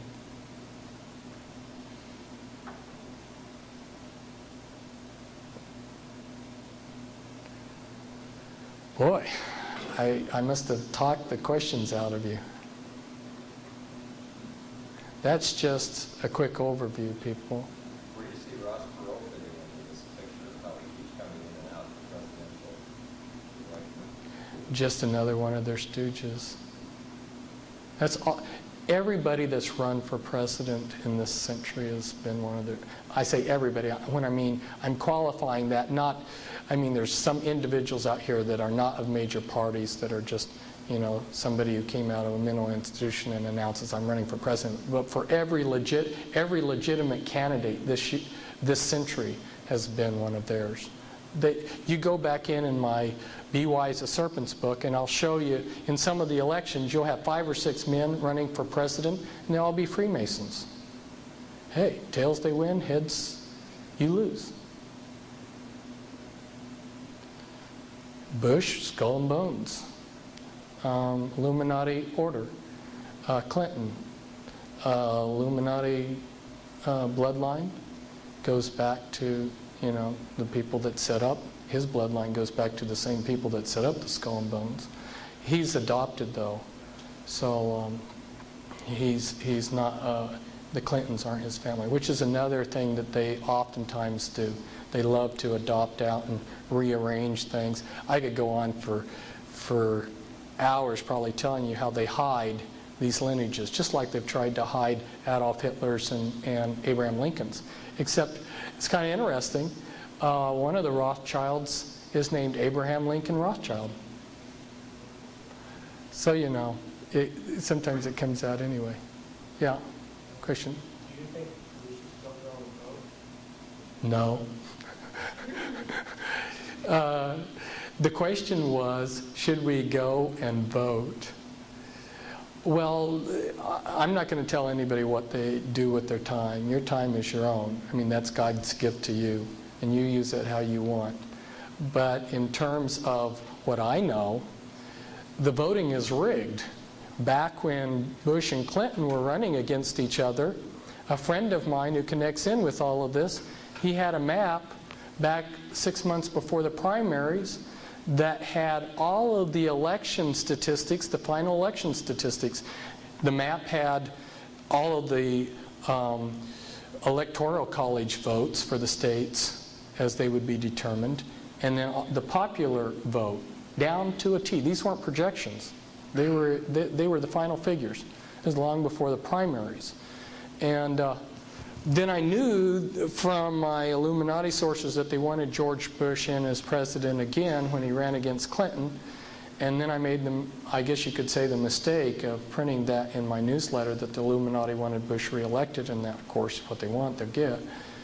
But then I noticed in August that they changed their mind.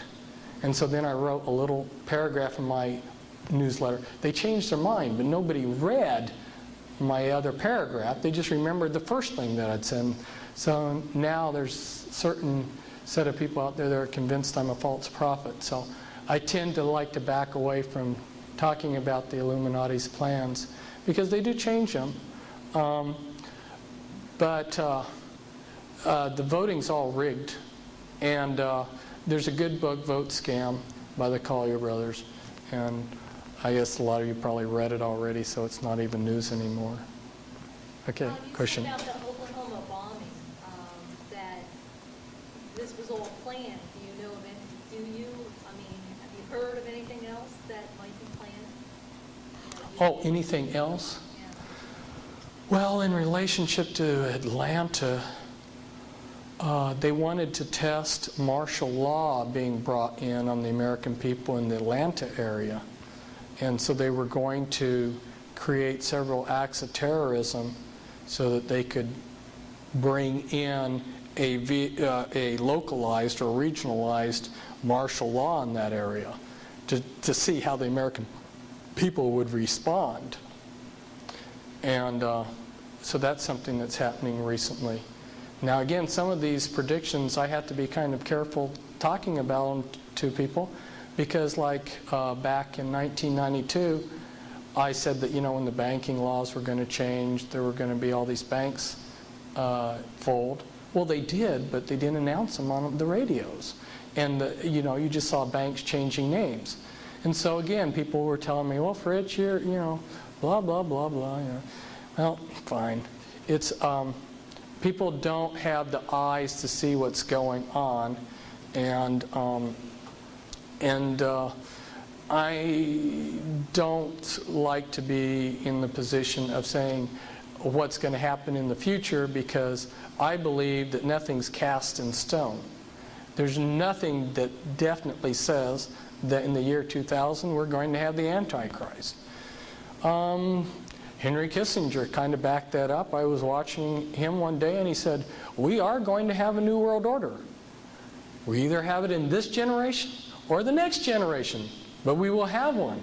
But see, he was showing that they're at least beginning to think that, hey, maybe, it isn't going to click.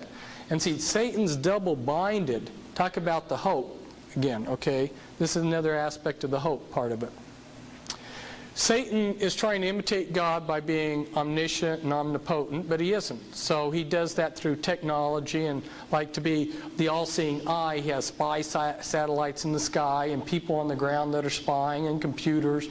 So he's trying to use this vast array, this big mechanism in this world system to control everything, so he seems godlike and all-powerful. Well, people like me are throwing sand in that equipment. It doesn't take a whole lot of sand in a piece of equipment to slow it down or bring it to a halt. He is double-binded, and the double bind that Satan's in is this. At some point, God's going to say, you can have it, Satan, run the world. Now, he's got to get all of his ducks and all of this intricate equipment lined up running smoothly and perfectly, or he's not going to run, the New World Order's not going to run for him. So he's double-binded, and he's not telling his minions, his slaves out there, how things aren't coming into line. And there's some pretty powerful people out there that are doing things on our behalf. I don't know if you heard about the Renegade Computer Group with the Cray computers. You did, good. Did you hear about, let's see, what was something, did you hear about the Freemen being freed? The Freemen got what they wanted. The Freemen, that they had this long standoff. They got what they wanted, which was a court that was not part of the corrupt American judicial system, but was set up common law venue. And they got that and got free. Got exactly what they wanted. About it, the newspapers aren't going to tell you anything.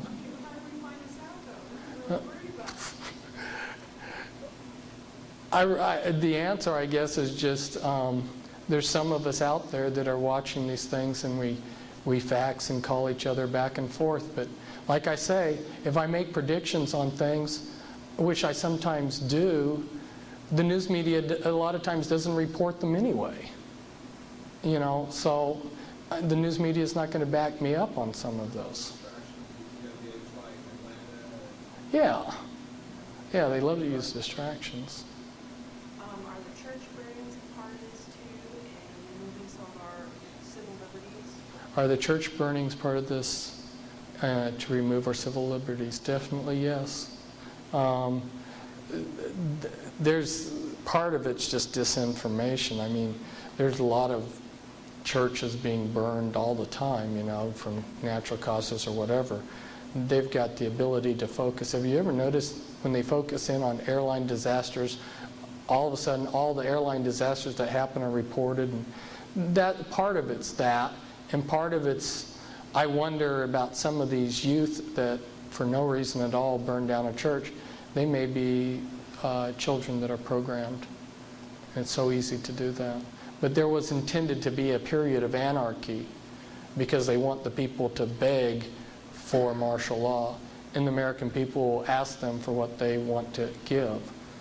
And so I saw that aptly demonstrated the night of the bomb went off in Atlanta. I went to Plaid Pantry to get something cold to drink because it was warm out, and this was about midnight. And the gal there had just heard on the radio about the bomb, and she said, "Oh, this world is full of crazy nuts." I said, "Well, you know what's happening? The government's setting off these bombs so they can bring in stricter laws." And she said, "Oh, that's what we need. We need stricter laws." And I said, "You want to live under Nazism?" And it just went right by her. No comprehension. So it had, I saw, that was my test to see how the American people were responding. And yeah, give us martial law. That subject was on the radio today on a talk show, was asking if they was wanting a martial law. And it was about 50-50. About 50, she says about 50% of the people wanted martial law. They wanted that extra protection. They wanted the extra protection. Then another one come on, so we want our freedom. Yes. Pardon me? Buchanan. Yeah, you're saying he's a Knights of Malta. Yeah, you're saying he's not a regular guy, he's one of them. Yeah, the National Council, what is that, NCC? That ultra-conservative Christian group that Buchanan's, the 5 people underneath him in his campaign are from the NCC, which is a National Christian Coalition. Yeah. It's controlled opposition. If you look at who they are and what they're doing, it's controlled opposition. The Illuminati sets up their own opposition. If you go back and look in World War II, there's a book put out by an intelligence operative who uses a pseudonym. His name's Nigel West. And it's on MI5, which is British intelligence. And he's got a whole chapter in there on double agents. Every German, I should say every Nazi German, you know, because Germany was Nazi, every German agent spying on Great Britain was a double agent for the British. And what they did was, and then part of it goes back to this mind control, they turned significant figures in German intelligence, and then anybody else who joined in German intelligence had to be turned. If they didn't turn, they were booted out. So over a few years, they ended up with the entire German intelligence organization being their double agents. Well, they've done the same thing against the New World Order. 95% of these people out there exposing the New World Order are double agents. I remember Pat Robertson writing his book, Illuminati. His dad was head of the Senate Committee on Banking. And you better know that these Illuminati bankers, a lot of them are Jewish and a lot of them are Freemasons. You know that touching their money is a real sore spot for them. And so they're going to have their person in that key position in the Senate. And that was the father of Pat Robertson. And Illuminati set him up in ministry. And then he comes out with this book, The New World Order, which he didn't even write, and I don't even think he read it. And if you look in that, in one chapter it says the Masons are part of this plot to bring in a New World Order, and then the next chapter it promotes George Bush's candidacy for president, and he's a 33rd degree Freemason. So, Well, who's going to be our next president? boy, Doesn't matter. yeah, that's true. Clinton's only hanging by a thread because they got the goods on him. And our side, the people that are taking these, 67 congressmen have had to resign because of these renegade intelligence operatives that are exposing them. And Clinton may be down the list. And Bob Dole, he's been receiving a lot of money. If financing up to now is any indication of who they want, you know, Bob Dole may have a chance. But again, he's another one of their flunkies. I've taken so much of your time. Thank you very much. Thanks. Should let you go now. Maybe you can have me back later. Well, I want to ask you, what are some of the most obvious signs of recognizing a New Age person?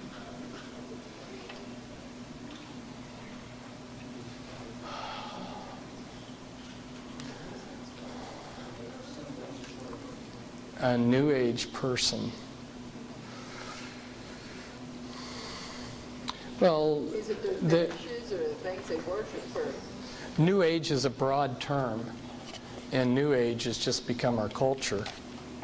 So if they're a normal American today is pretty well steeped in New Ageism. New Age concepts use holistic health, witchcraft practices. You might see it's jewelry, you know, like Ankh. The way they talk, they want to protect nature, radical environmentalism, the acceptance of anything and everything, especially, you know, minorities like gays and things like this.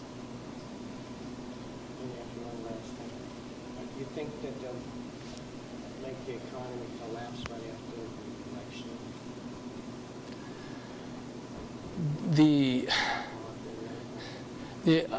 The only thing I can say is you know, there's some pretty respectable people on their side of things that are saying that it's going to collapse soon. But I've been watching the economy since Carter administration, and I've been yo-yoed back and forth so many times that this was the final crash, you know, like Black Saturday, you know, and I thought, well, back, what was that, in 1987, yeah, exactly. I thought, well, this is it, it's going, you know, but it didn't. So right now I've just gotten to the point that when they want it to go, they'll let it. I'm surprised it's lasted this long. Well, they'll have to bring in another war to bring it in. It's ready to fall. There isn't a whole lot. You know, Well, we know that there'll be anarchy on the earth, you know, before the one world order comes into place. yeah, They'll use that so they can come in and take over. yeah. I just got a feeling it'll be really soon. Maybe after the election, maybe a year or two down the road. I just want to take it into So, got a high likelihood.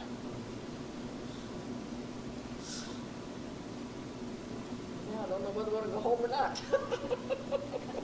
It's been great. Thank you. God bless you. God When bless you too. you were just speaking about Noah, Yeah. what was that? God always turns me right to where He wants me. Good. As in the days As of a confirmation, As because soon as you it said said, it, she flipped when I it. return, the world will be as different to the things of God Yeah. as the people were in Noah's day. Yeah. So here's what He wants us to do.